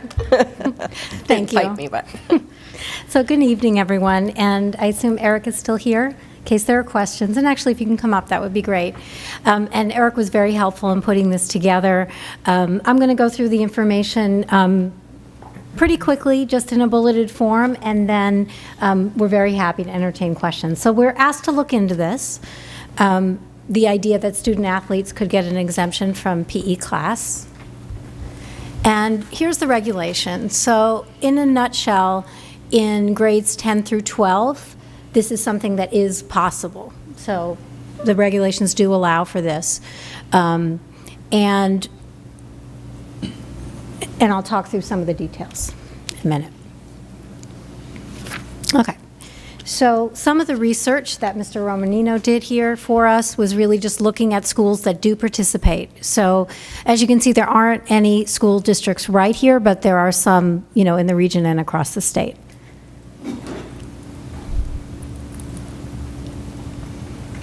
Okay, so qualifying students, it would be students who are enrolled in a participating sport that season.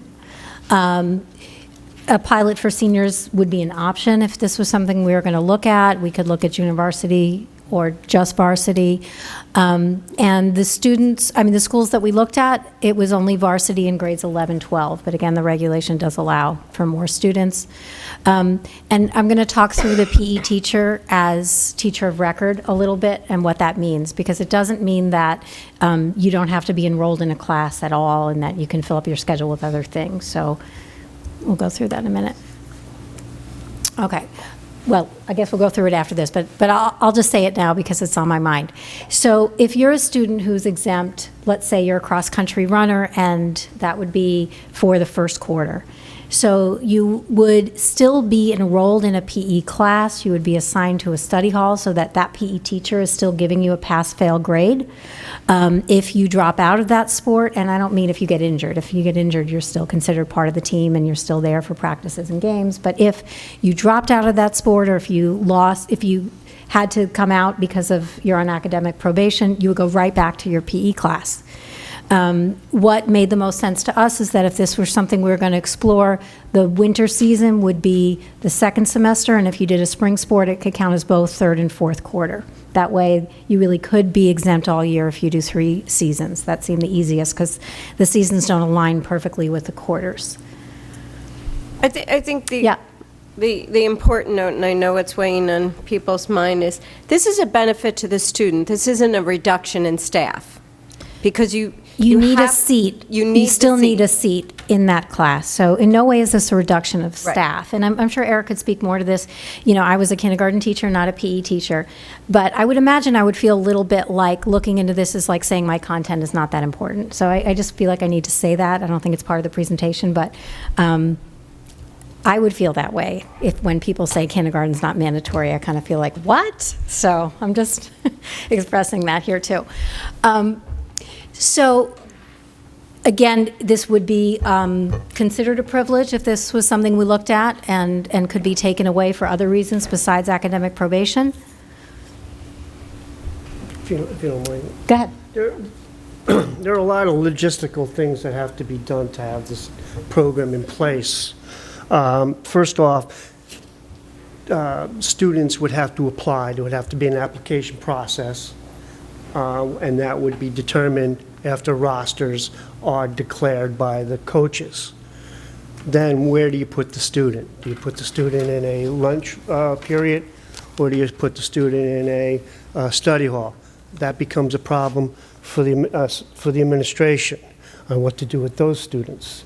Then what do you do when the student returns to the physical education class?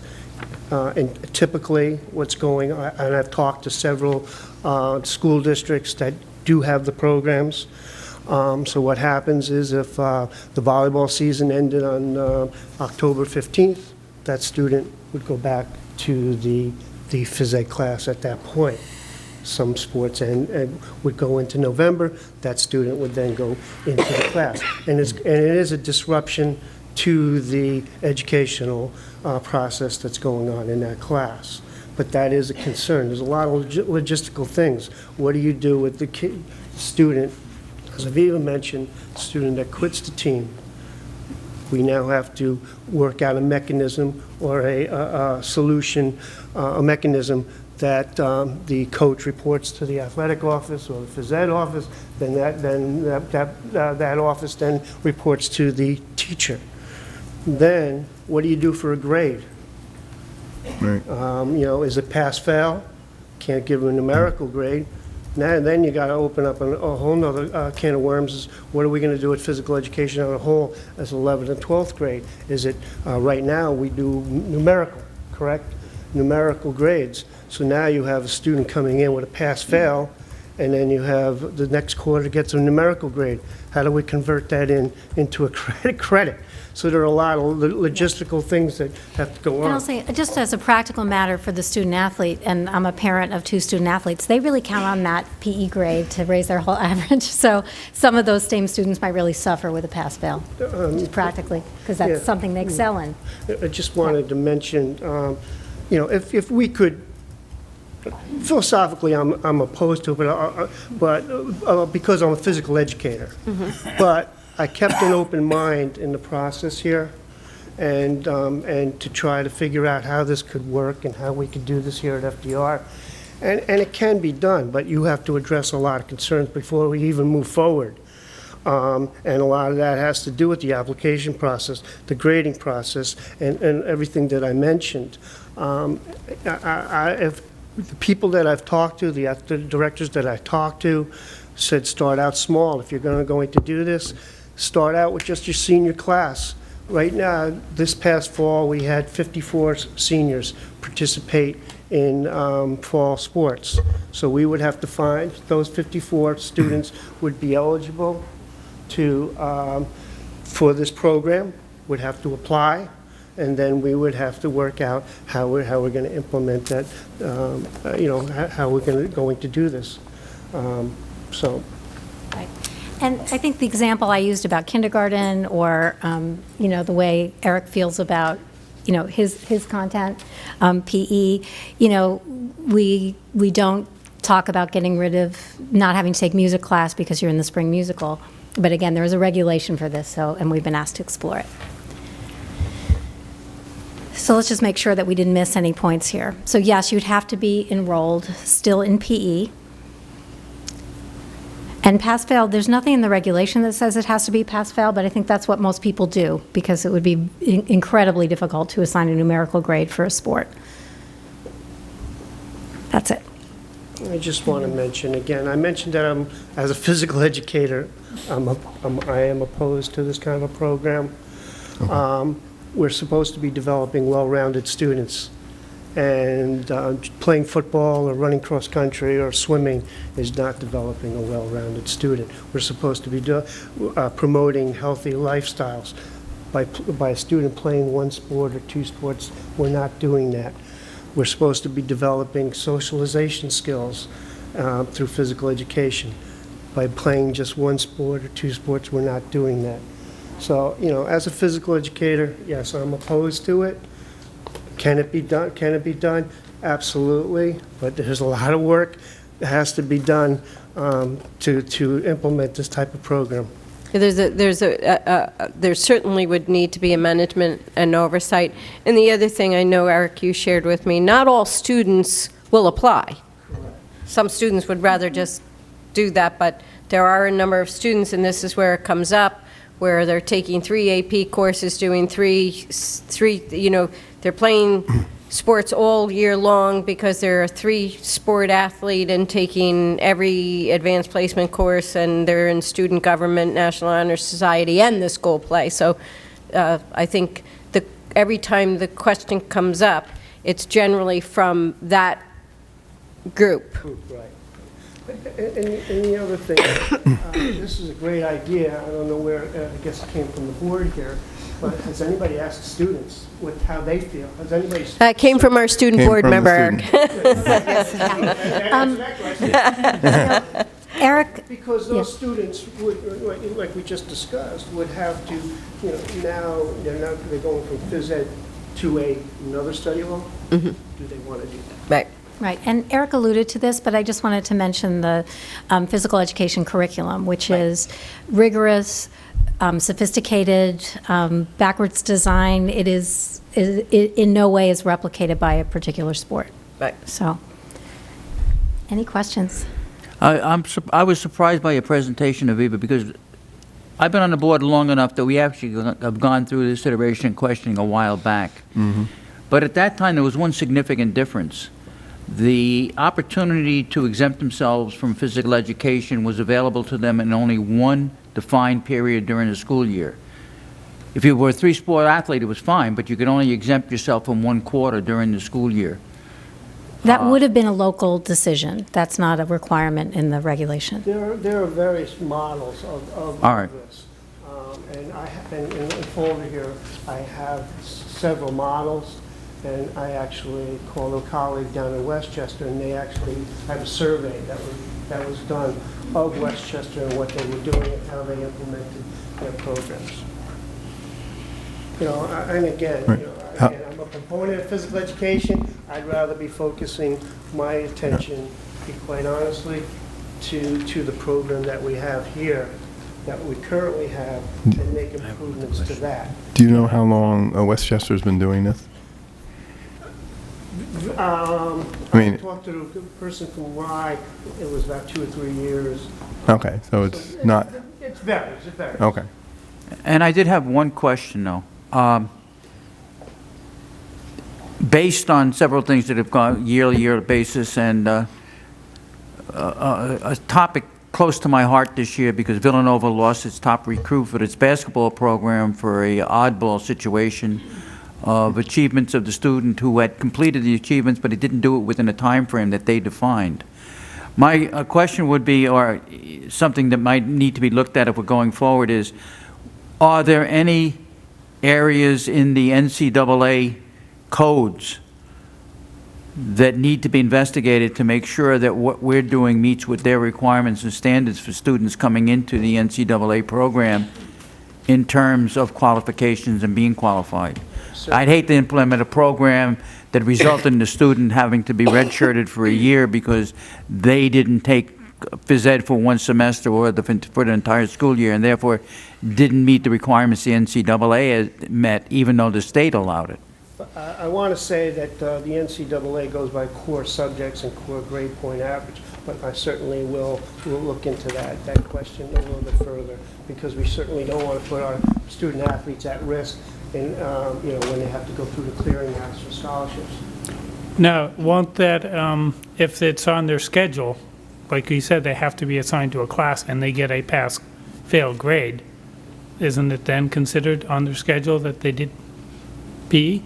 Well, a student would be assigned a teacher. Would you assign? Yeah, go ahead. I'm sorry. I don't like microphones. I'd rather just talk. I have a gym voice. Student would be assigned a teacher. So I would be assigned a Viva. I would apply for the program.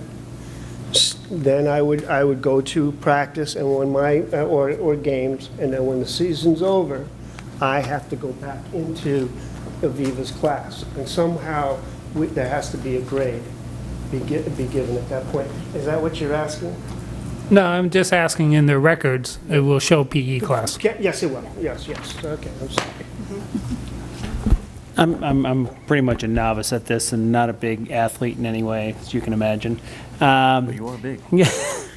So one of the advantages I thought I understood of this, and it sounds like it wouldn't be, is that if a student was exempt from taking PE, it would give them a period perhaps where they might be able to take something else. So they wouldn't be able to, because they've got to leave that Right. spot open to be able to go back to Correct. a PE course. Okay. Correct. The So advantage that- it might give them is the ability to have a study hall so that they could, maybe go to bed a little bit earlier at night or. Well, Perry, that's what I see as the advantage, is that they would have a study hall instead of another Yeah. class, because they're getting home late from their meets and they're Yep. getting home late for their classes. Yeah. So that's the Just- advantage that I would see from Yeah. it, not to take necessarily another class. The regulation is quite clear that you cannot waive physical education.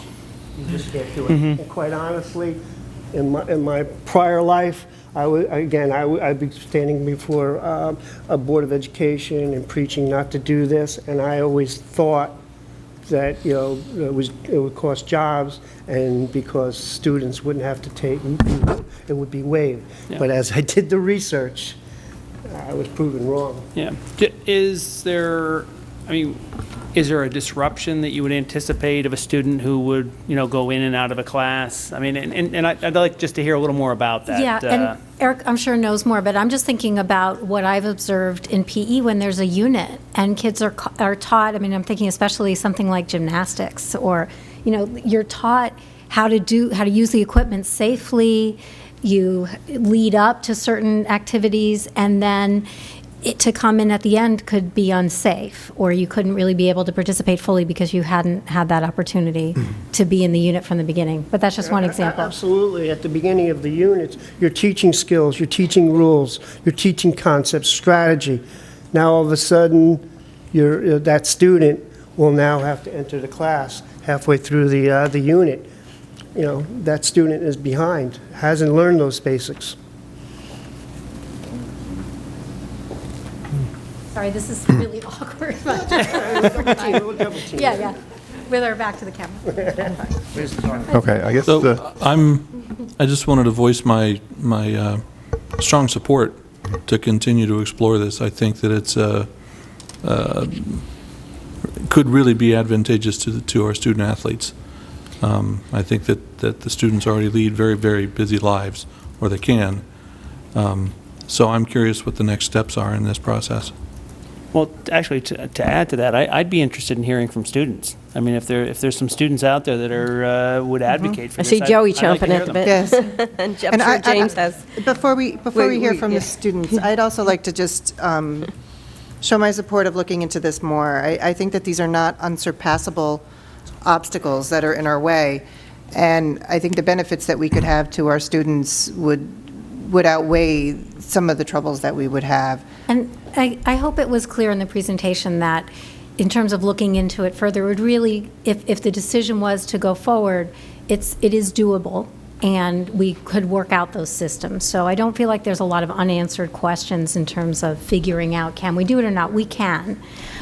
So it would just be a question of if that's what we're doing, then we would have some decisions Right. to make around how. So let me frame it this way. What would be the risk of doing a trial?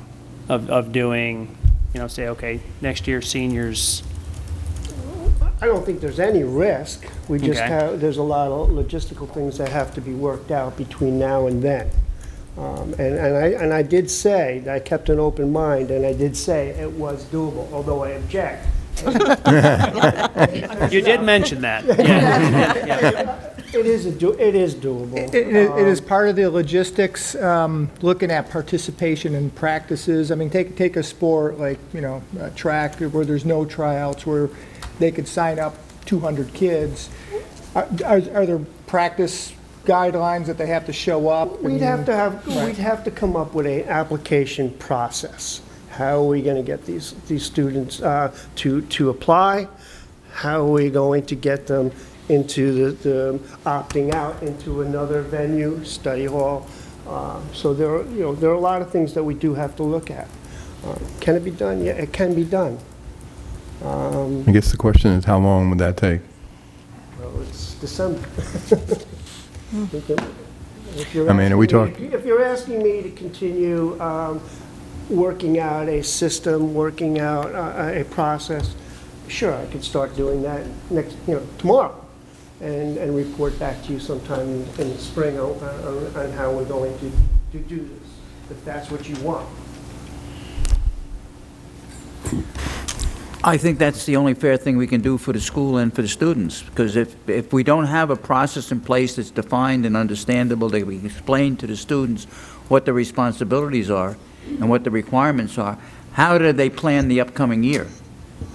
We don't want them jumping into this program and find out into October, hey, this isn't workable for me, or isn't getting me what I want, or whatever. Right. And, we've done more harm than good to that one student. We have until next August to get this all taken care of, and because the students will be scheduled physical education regardless. Okay. Regardless. And then it's just a matter of implementing the program. Can we get feedback from like the coaching staff and see what they think of this? Yeah, I certainly, the phys ed staff is here today, and we'll have, the high school will have conversations in our monthly department meetings. We've already talked about it. We'll continue to talk about it. We're already talking about some of the problems it presents and how to remedy those solutions, come up with solutions to those problems. We'll have to get the coaches involved. It's going to take some work.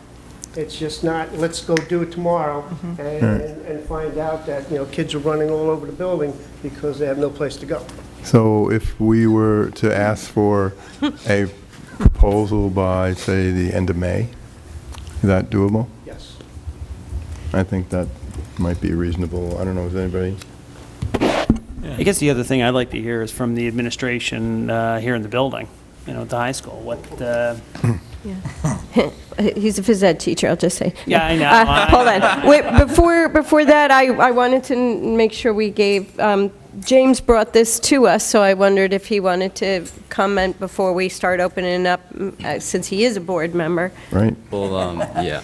So, kind of like in sports, how you said, like, they don't really teach kind of like sociable, kind of like attributes, I guess. Like they kind of do, especially with the coaching staff that you said was admirable, and they're able to like really encourage the kids, like the students that do participate in the sports. I believe with those coaching, with that kind of coaching staff, like that really does encourage like social skills and like hard work ethic. And also with like the concepts in PE, like if you're not there in the beginning, they're really pretty simple concepts. There's mostly about like sports, like such as like football, ultimate frisbee.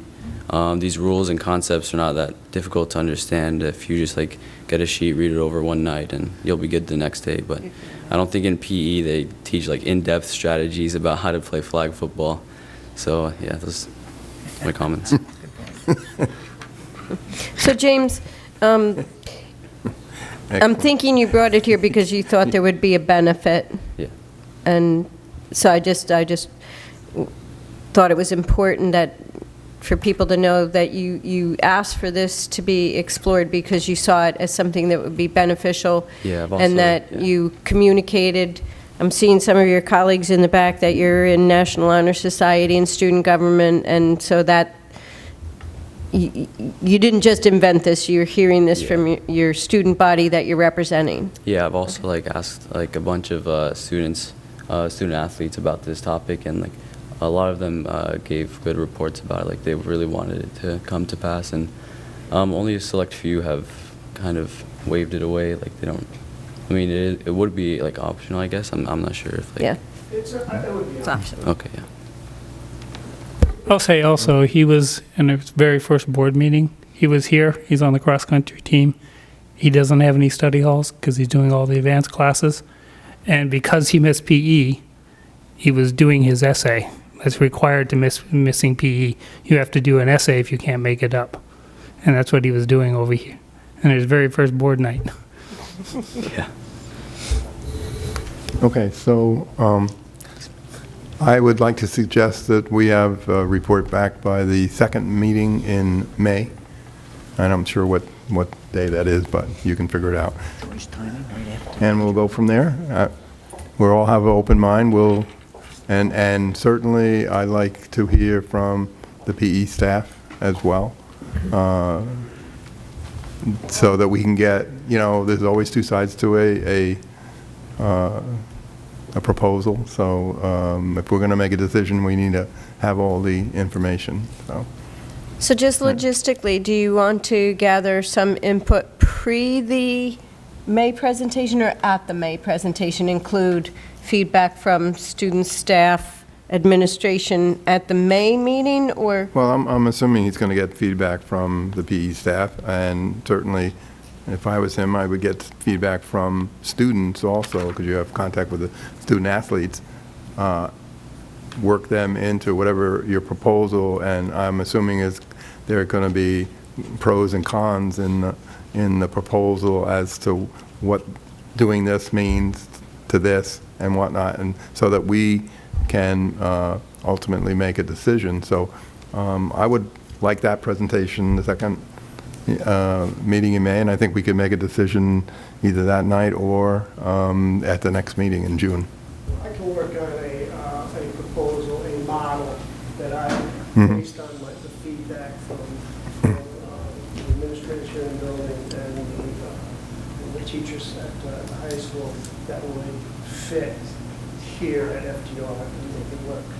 And then we can always massage that proposal to make it better. And, with the people that I spoke to said start small. Right, I would do that. Because what's going to end up happening is, they've given me some of their problems, but there are going to be problems that are just unique to FDR, and that was the advice I got. Okay. All right, we'll look forward to that. And thank you, James, for bringing it up, and we'll see where it goes. All right? Okay. Wow, we had one more presentation. Yeah, and this isn't a presentation, it's just an update. An update. We've got Elliot here, so I think he can give us a quick 2-minute synopsis of what occurred. Wow, no pressure. Okay. Hi, everybody. All right, minute 45 then. Talk less, just talk faster. You want pressure, or minute 45? No slides. You got it, Doug. Okay. Okay. So, just an update on the Safe School Drinking Water Act compliance from the district. I'll give you some quick numbers, and if you have questions, I'll answer them, and if not, I will get off the podium in a minute and a half. So, Cuomo signed the law on September 6th of this year. We had, by the 30th of September, to comply at the elementary level, K-5, and October 31st to comply with our 612 buildings, Haviland and FDR High School. We took a total of 603 samples. We had a total of 60 of those 603 samples come back above the actionable limit. The actionable limit is defined as 15 micrograms per liter, or roughly 15 parts per billion, with a B, of lead content in water. Any affected fixtures from those samplings have been disabled if they were drinking fountains. If they were hand washing sinks or utility sinks, they were posted a sign that says this water is not for drinking, both graphically and in words. And the reason for that is that at the elementary level, we can't assume that everybody can read, and so we add a graphic to the signage to make sure that it's well understood that this is not drinking water. The regulation did require us to test all possible potable water sources, and we informally interpreted that as if you can fit a cup, a hand, or your mouth underneath it, we tested it. If it's available to the public or to the students, we tested it. The only things that we didn't test are things that are physically locked out and away from student or staff access. So that's pretty much it. Our test results are all posted on the website. They've all been uploaded to the State Department of Health as per the regulation. We are currently in the process of replacing water fountains, every single water fountain and bubbler in the district, 115 total. 47 of them will be equipped with bottle filling stations for students to bring their own bottles and drink filtered water from the district's supply. But every intended potable water source in the district will be converted this year. It's a proactive approach. Dr. Rychik and I discussed it. We were able to fund it with Linda's help and the board. We've talked about it, I think, briefly in the past, but we felt that it would be the best and most proactive solution to replace all of these devices, whether they failed or not. So that's it. I think I beat it.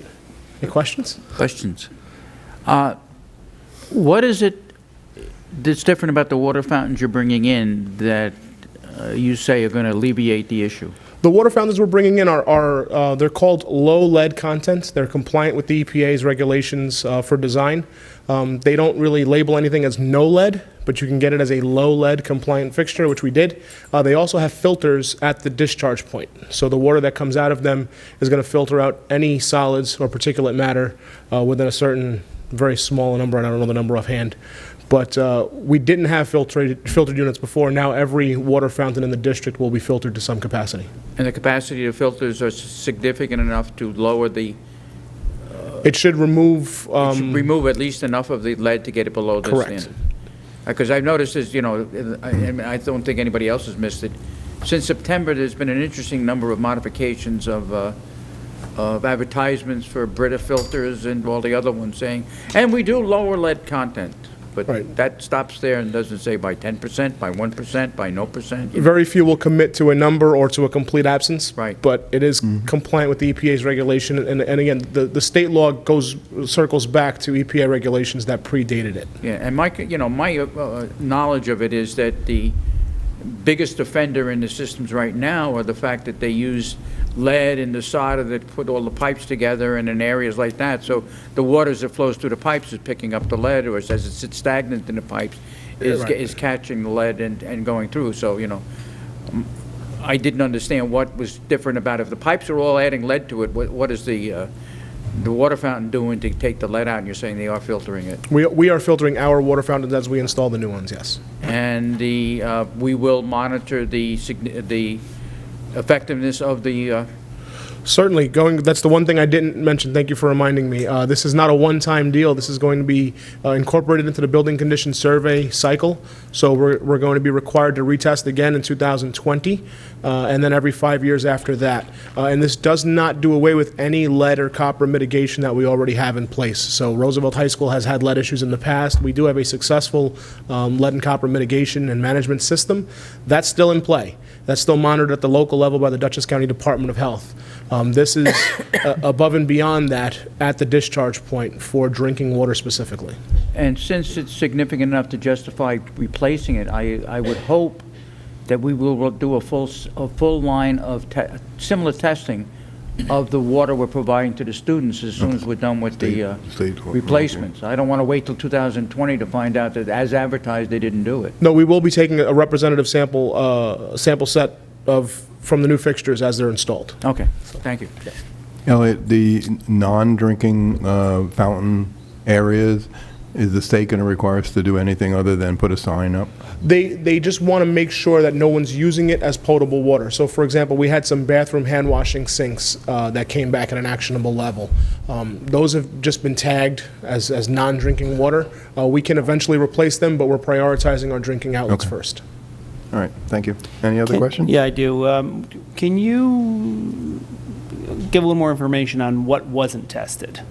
What wasn't tested? Okay, so like I said, it was any potential potable water source. It's anything that a student or a staff member, general staff member, I'll kind of put my staff aside. We have the keys to places nobody else goes. But your general staff, students, and community members that come into a building, if it's in the hallway, if it's in a restroom, if it's in the kitchen, we tested it. The very few things that we did not test, hose bibs outside that are locked, that have to be opened up with a key. We did not test those. Typically, those are only accessible by my staff with the appropriate keys. If a slop sink is in the boiler room, behind a locked door, in a place where only 3 people go, we typically didn't test those.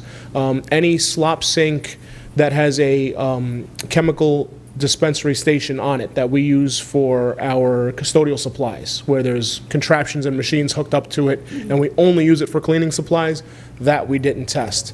However, we did go beyond the standard low limit of what we were supposed to test, in that they told us that because science labs don't allow eating or drinking, we didn't have to test those. However, because they're in open rooms that anybody can walk into and turn the water on, we went ahead and tested those. So we did go beyond the letter of the law to the extent that we took the interpretation in the way that if someone can get their hands on it and not know any better, we wanted to make sure we were making them safe. Okay.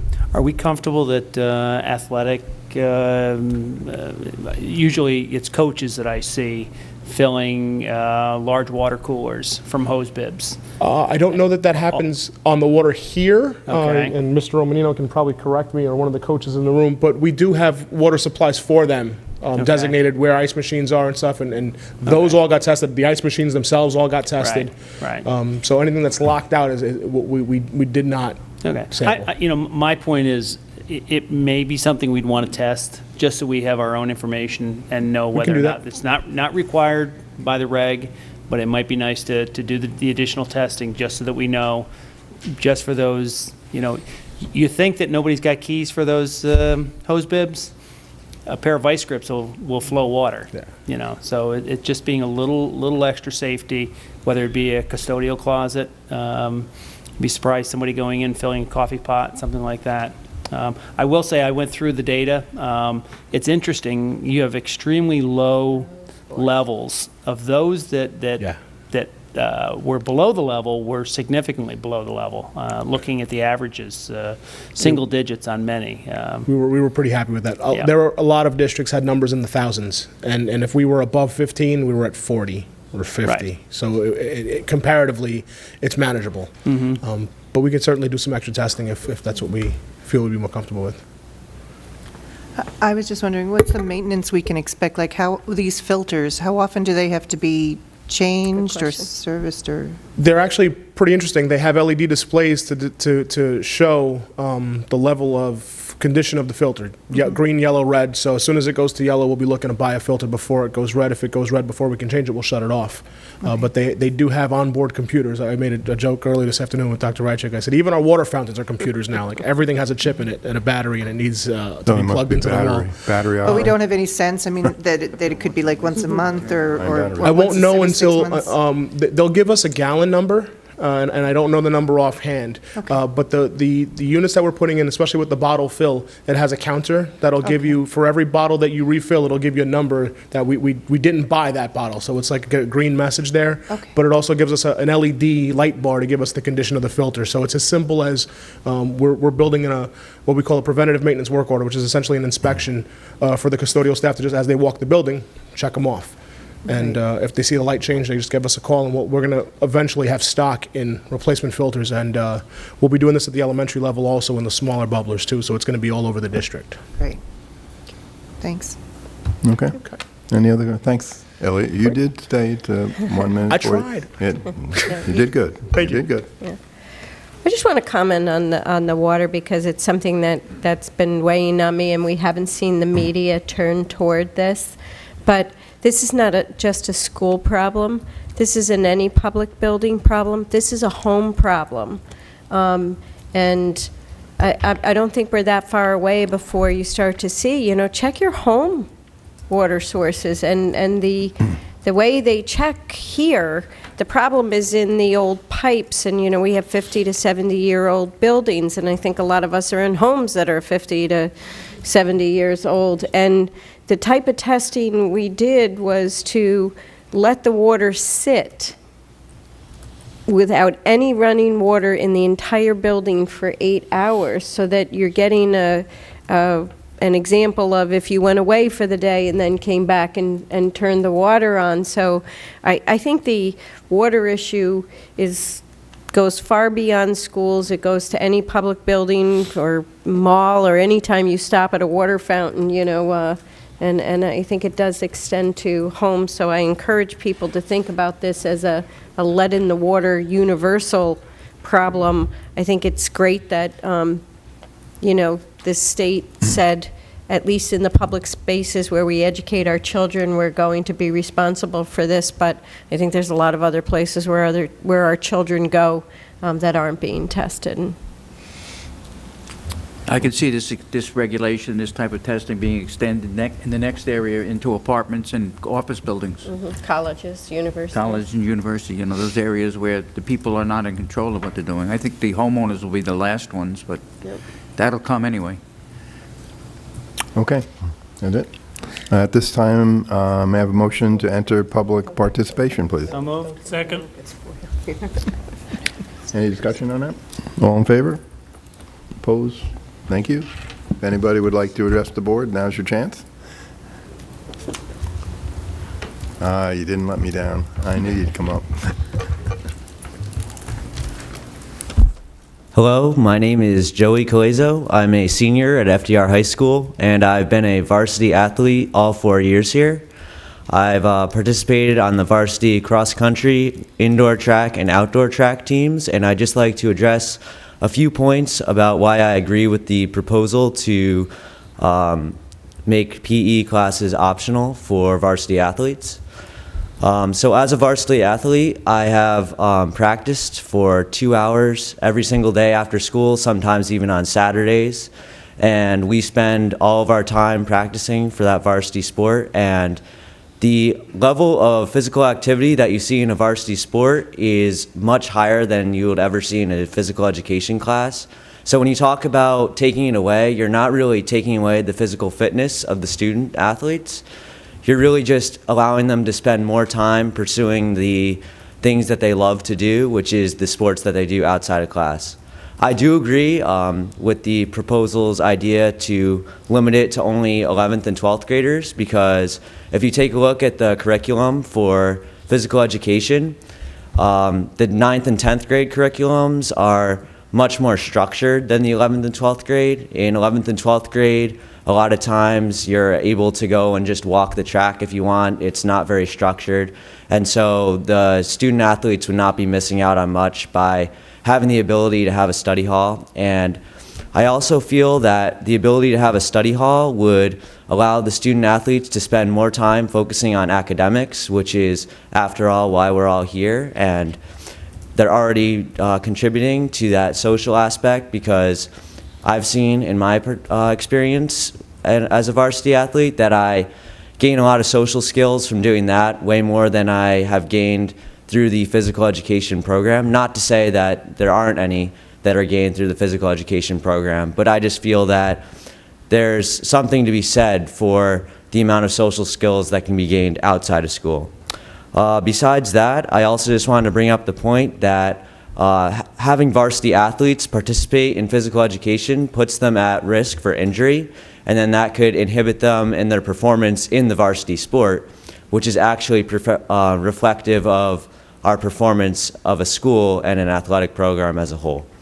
So, in conclusion, I would just like to say that I think that in the coming months and years, it would be a very good idea for the board to continue this proposal and look into all the benefits that would do. And I would like to thank Mr. Romanino for all the research that he did onto it and all the administrative staff that has helped bring this into action. Thank you. Thanks, Joey. Thank you. Anyone else like to address the board? Once, twice. May I have a motion to exit public participation, please? So moved. Second. Any discussion on that? All in favor? That was quick. Opposed? Thank you. Anybody want to comment on? I think that was a good student representation. I agree with you on limiting it between 11th and 12th. We'll just have to see how it works out. Are you a senior this year? Well, there you go. You're helping your underclassmen. So that's a good thing. Any other comments from anybody? I just comment on the fact that obviously the critical thinking activity and level in the school is, if that's an example from what we've just heard from that student, is at an extremely high level. Right. It was a well-prepared and a well thought out talk about what we were talking about, and I'm very proud of that student. Did a heck of a good job. Yeah. Okay. Let's see where we are here. Let me just go down a little bit. Okay. Are you going to talk about the conference, or what? Or we just meant the conference attendance? Steve put it on, so it's a board discussion. Yeah. Is this the conference we attended? Yes. Oh, I don't know. I think it was put on as a general topic. Sure. I thought you called it in. I asked for it to be put on the Yeah, it was agenda. I didn't just see it asked to there. be put on, it's right here. It's was on, asked to be yeah. put on I didn't as know what it just- was. yeah. That's all. My understanding is it was asked to be put on just to talk about conference attendance, not for us to Oh. report. That's Oh, my okay. understanding. Okay. It may Well, lead to well, we that, can, but- one conference we attended, that I attended, and normally when conferences are, people go to conferences, I sign for them. I had Mr. Mittermeier, who is the vice president, sign for my being able to attend. It was a conference on construction costs and procedures. It was very, very informative. I don't know, is there anything else you want to talk about in just general conferences? and No, I how- just needed to make sure that it was mentioned and described in a public session. Okay. Okay. Moving right along. That makes sense. Okay. So then, can I have a motion for 9.1, the consent agenda, please? So moved. Second? Any discussion on that? Yes. Okay. On the consent agenda, there are two personnel items. I would like to acknowledge that, I hope I don't get the order wrong, Heather Smith Douglas, if you could just stand and wave, is on the agenda. So once we vote, that will tell you whether or not you're on board, but, or they vote, I'm not a voting member. But Heather is here, and we always like to acknowledge when someone's on the agenda that they are here in the audience. Heather is on the agenda as a new English, the ENL teacher. Okay. So thank you for coming. All right. All in favor? Oh, no, there was one more, sorry. Okay. An addition to the agenda was made, thank you, added today. We received a letter from Deborah right. Brosen yesterday announcing her resignation for the purposes of retirement from her role as district clerk and as the secretary to the superintendent. And I know that myself and some of the board members wanted to comment on your extraordinary service. And it's been 12 years. We haven't had a lot of time to prepare anything, but we did want to acknowledge that your service and dedication to the district has been exceptional and going to be big shoes to fill. So I don't know if anybody, before we vote on this, wants to say she's not allowed to, or comment on anything. I just like to echo that. Certainly, working with Debbie as president, she has helped me a great deal on getting things together, and the policy committee is gonna, boy, we're in trouble. Because you had that organized, and we were doing so that, I think we're really touching. You don't get an employee of this caliber every day. So we will miss you, and I hope that, well, I know you'll be happy. It's a decision you needed to make, and life goes on. So good luck. Thank you.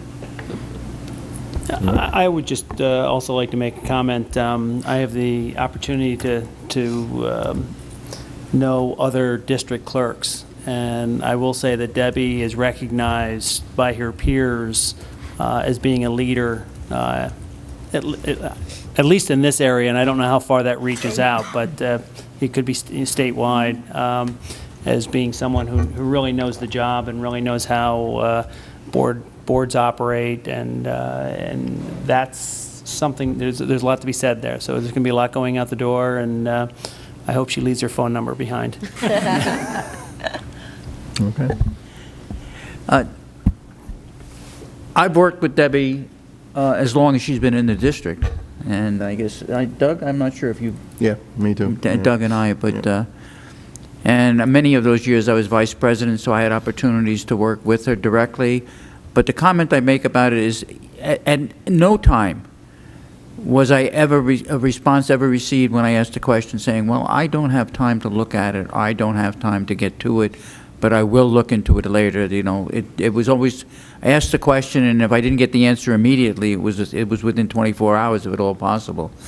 The other thing that I truly appreciated was, I would ask a question which, if left at the answer to that question, would have led me to about 5 other questions, but for some uncanny way, Debbie always anticipated what the next 5 questions were. So when I asked one question, I used to get 6 answers. So there's, you know, this is almost an impossible position to fill. Yep. Okay. I will say, you do an excellent job for new board members, and it is going to be missed. She took the whole afternoon and just sat me down and gave me the rules to be a board member and what it is. And without that, I think I wouldn't have had such a good start. I agree. You made it coming on to this board a lot easier than I expected. So thank you. You're welcome. So is it okay if I just say ditto? Yeah, that's good. Everything Yeah. that everybody said, you'll be greatly missed. Okay. Well, and I'll miss all of you as well. Okay. That's all right, we know where you live. Yeah. So, all in favor? Opposed? Guess you're gone. Reluctantly. Thank you. Welcome to Hyde Park. Yes. Well, it balanced out. We got one welcome and one goodbye. So that gets us down to 10.1. Can I have a motion for special education placements, please? So moved. Second? Any discussion, Dan? I've reviewed the pack and recommend its adoption as presented. Okay. All in favor? Opposed? Thank you. 10.2, first consideration of policies. Let me just read those numbers. There's a lot of them.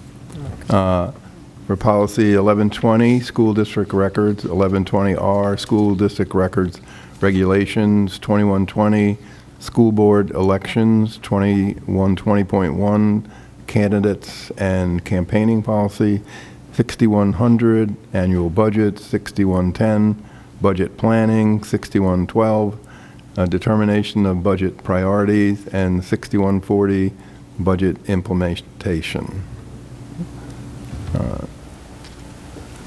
May I have a motion, please? Or do Second. we have that right? Yeah. All in favor? Opposed? See, there was such a long list, I lost track, you know, it's like getting old. We got you, Doug. Yeah. May I have a motion for 10.3, first consideration, deletion of policy. This is a policy being deleted because it is incorporated in the ones we just talked about. So moved. Second? Any discussion other than what he said? All in favor? Opposed? Thank you. I have a motion for 10.4 consultant agreement for special ed services for Health Quest urgent medical care practice. So moved. Second. Any other discussion? This agreement, again, one of my pet peeves is when we do agreements and there's no limit. There's no top end on these agreements. It's an hourly rate, and I just have to admit, I would feel a little bit better if there was, some of them, we see them come through, it's up to a dollar amount. Right, and a limit. Yeah, I guess I'd like just to see if we could come up with some language.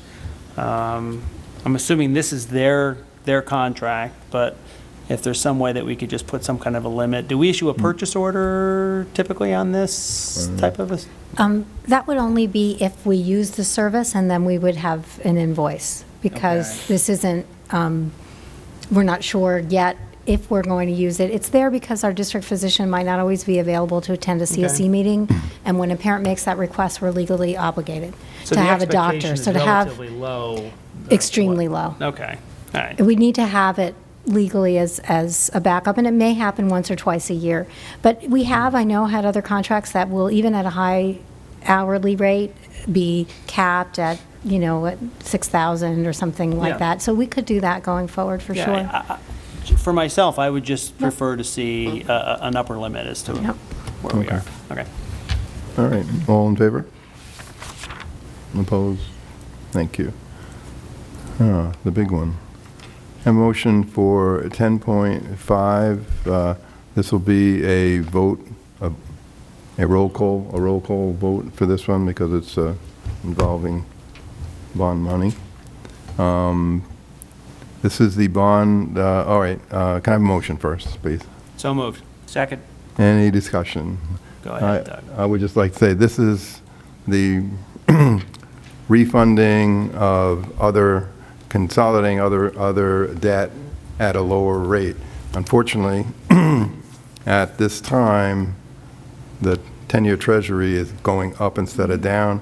So we're authorizing this because it's good for 10 years, so that in case the interest rate goes down and it makes economic sense, we can do it without having to go through all the setup that they did to get the information. So I don't anticipate this being implemented anytime soon, to tell you the truth. What action is required for it to be implemented? Me, if you read that. Well, that scares it's the the heck. board president. It frightened me. Tell you the truth, it frightened me. If you read that carefully, I have to say everything. I am the financial director of the district. I have to sign. I have to make the decisions on. Of course, we have a bond counsel that's supposed to help me do that. But if you read the fine print, it's me. Is it reasonable for us to expect that we'll have another conversation about this before you would sign? Absolutely. Okay. Absolutely. So, Mr. Heater? Yes. Mr. Mittermeier? Yay. Sperry? Yes. Mr. Danielson? Yes. Mr. Duffy? Yes. Mr. Sheldon? Okay. And Mr. Zagorski? Yes. Thank you. Motion carries. Okay, thank you. Hey. It's on your shoulders, Doug. It's scary. It's scary being here. I'm going to tell you on that one. You're lonely at the top. Okay, I have a motion for 10.6 waiver of potential conflict of interest. This has to do with our lawyers. May I have a motion, please? So moved. Second. Any other discussion? All in favor? Opposed? Thank you. Well, back to public participation. May I have a motion to enter public participation, please? So moved. Second. Any discussion? All in favor? Anybody like to address the board? Can we hear how the concert at Haviland went? Was it good? Okay. Anybody else, other than me, want to address the board? I hate it when I have to miss the concert, to tell you the truth. I'm sure it was good. All right, may I have a motion to close public participation, please? So moved. Second. Any discussion on that? All in favor? Opposed? Thank you. Move down here. There are, at least as far as I know, no other matters deemed necessary by the board. I guess we're at board subcommittee reports. I know there was one biggie, the Dutchess County School Board Association, right? That's a biggie? Oh, yeah, well, it was Well, that's a because there was a very good handout. presentation. I happened to go there. And it got a couple people there. The so, presentation was, I thought, very good. The last meeting, the Dutchess County School Board Association held over at the BOCES facility. Dr. Rick Timms, the Executive Director of Statewide School Finance Consortium, was there to speak and gave a presentation. Basically, and chime in, Doug was there, and Linda was there as well, that this is an organization that advocates for school funding. And they look at, he made a point of saying he's not there to talk about mandate relief. I'm trying to think of the other buzz but it's really a more, what I took away from it is he's really trying to look at taking the money that's being distributed and distributing it more equitably, that there are school districts in the state that are getting more funding than they perhaps should, and then there are states or other school districts that are not getting the funding that they should. And it depends on which side of the equation you're on as to how much you believe in what he says or you support Right. what he says. And we have school districts in our region that are on both sides of that. This is, his organization has a lot of members, more in northern New York, upstate Right. New York.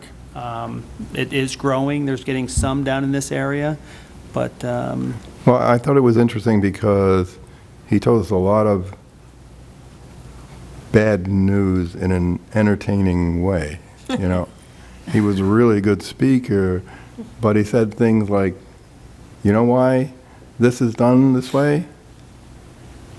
Because they made it up.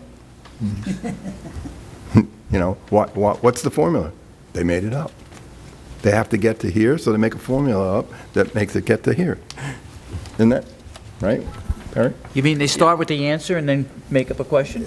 Almost, but it was educational. It was really eye-opening, and the charts that he gave us are tailored to every Dutchess County district, so that our numbers are in that presentation as to what our aid should be, how it's calculated, what history from it was like 2012, I think, right? Yeah. To now. It was a good presentation. It really was. Doug, can we get copies of that? We didn't go to the meeting, but I actually have an electronic version, so I can, if You you have one? don't have an electronic version, I don't, I just have I the wasn't there, paper. but it was forwarded to me. Did you get an electronic? I made one from my hard Oh. copy, but it has So my be- notes on it. Okay, My I'll scribbles. send the electronic copy that I have, the Right. SSFC. Send it to every board member I can use. I don't like keeping paper ones. so And I anyway. think one of the other points that he brings up, I mean, and they speak for all their member districts, but I think one of the things that he brings up, that it's important that we be represented, that we speak Go. out for ourselves. Right. And that's one thing that the Dutchess County School Board Association is looking at trying to be, is a better speaker for its member districts. We are looking at getting back into doing legislative breakfasts or legislative meetings, but part of that is we actually have a subcommittee right now that is working on a legislative platform, reaching out to find out what is it that the member districts feel are important, what's necessary. And at the same time, we're also reaching out to other organizations, whether it's ASBO, which is the business officials, or the SFA, the school facilities people. so that there's some common theme to what we're all trying to go to. Because, so when you sit down with, whether it be Dee Dee Barrett or Sue Serino or, whoever, any state representative, we can speak clearly on what it is that we're looking for. And there's a lot of educating to be done there as well. Right. Yeah, I took it out of that is if you can be a pest and consistently be Yeah. a pest, and be a pest until they yell uncle, then you might get something done. Yeah, I mean, he was literally saying weekly meetings, being at your legislator's office every Friday morning for a meeting. Maybe a different group or different members of the same group. So, interesting. Okay, we did have a audit committee meeting where we went over the response from the business manager to the recent external audit. That went well. And in that meeting, we also reviewed all the policies pertaining to finance, which made it convenient because Denise and I are on both the audit committee and the policy committee. So we got that done. We did have we had a policy meeting, yes, before, which we discussed other thing. We have a policy meeting tomorrow. So you That can should all have look been Monday. forward to a whole long list of policies at the next board meeting. Yeah. Okay. There's no need for a second executive session. It wasn't it was a subcommittee, partial wanna- subcommittee today. I don't know if we wanted to Oh, you want mention. to talk about the tour? I thought we talked about it already, but Okay. the DLT went on we're really looking at our science labs and bringing them up to date. A lot of our science labs, a lot of things don't work anymore. Actually, I work with a guy who graduated from, and he told me half the Bunsen burners didn't work when he graduated. So it's not surprising they're still not working. And he's 80. So we went to look at the new type hoods and everything else I would have. And as we look at that, then we come back and we try to put together something that would be doable that we could do for Hyde Park. I also course. say the health committee will be meeting next week, Wednesday, at 4 p.m. at North Park Elementary. Oh, I skipped over upcoming meetings. Let me read those off. Okay, on December 12th, 4 p.m. is the technology meeting here at the high school. December 14th, Wednesday, December 14th, 6:30 p.m., DLT meeting at Haviland. Monday, December 19th, 2:30 is the policy meeting at the administration office. And I would like to move it to 3 if we can do that, yeah. Because I'm going to be half an hour away at 2:30. Thank you. And the next board meeting is January 12th at 7 p.m. And it is at Ralph Smith Elementary School, and I will have to miss the women's basketball game that night. Wow. Okay. No need for an executive session. May I have a motion to adjourn, please? So move. Second? Any discussion? Everybody want to talk about that? No? All in favor? Opposed? Thank you. Thank you, everybody in the audience, for sticking around, and thanks to the board members for sticking in this long meeting. It was long. Hopefully.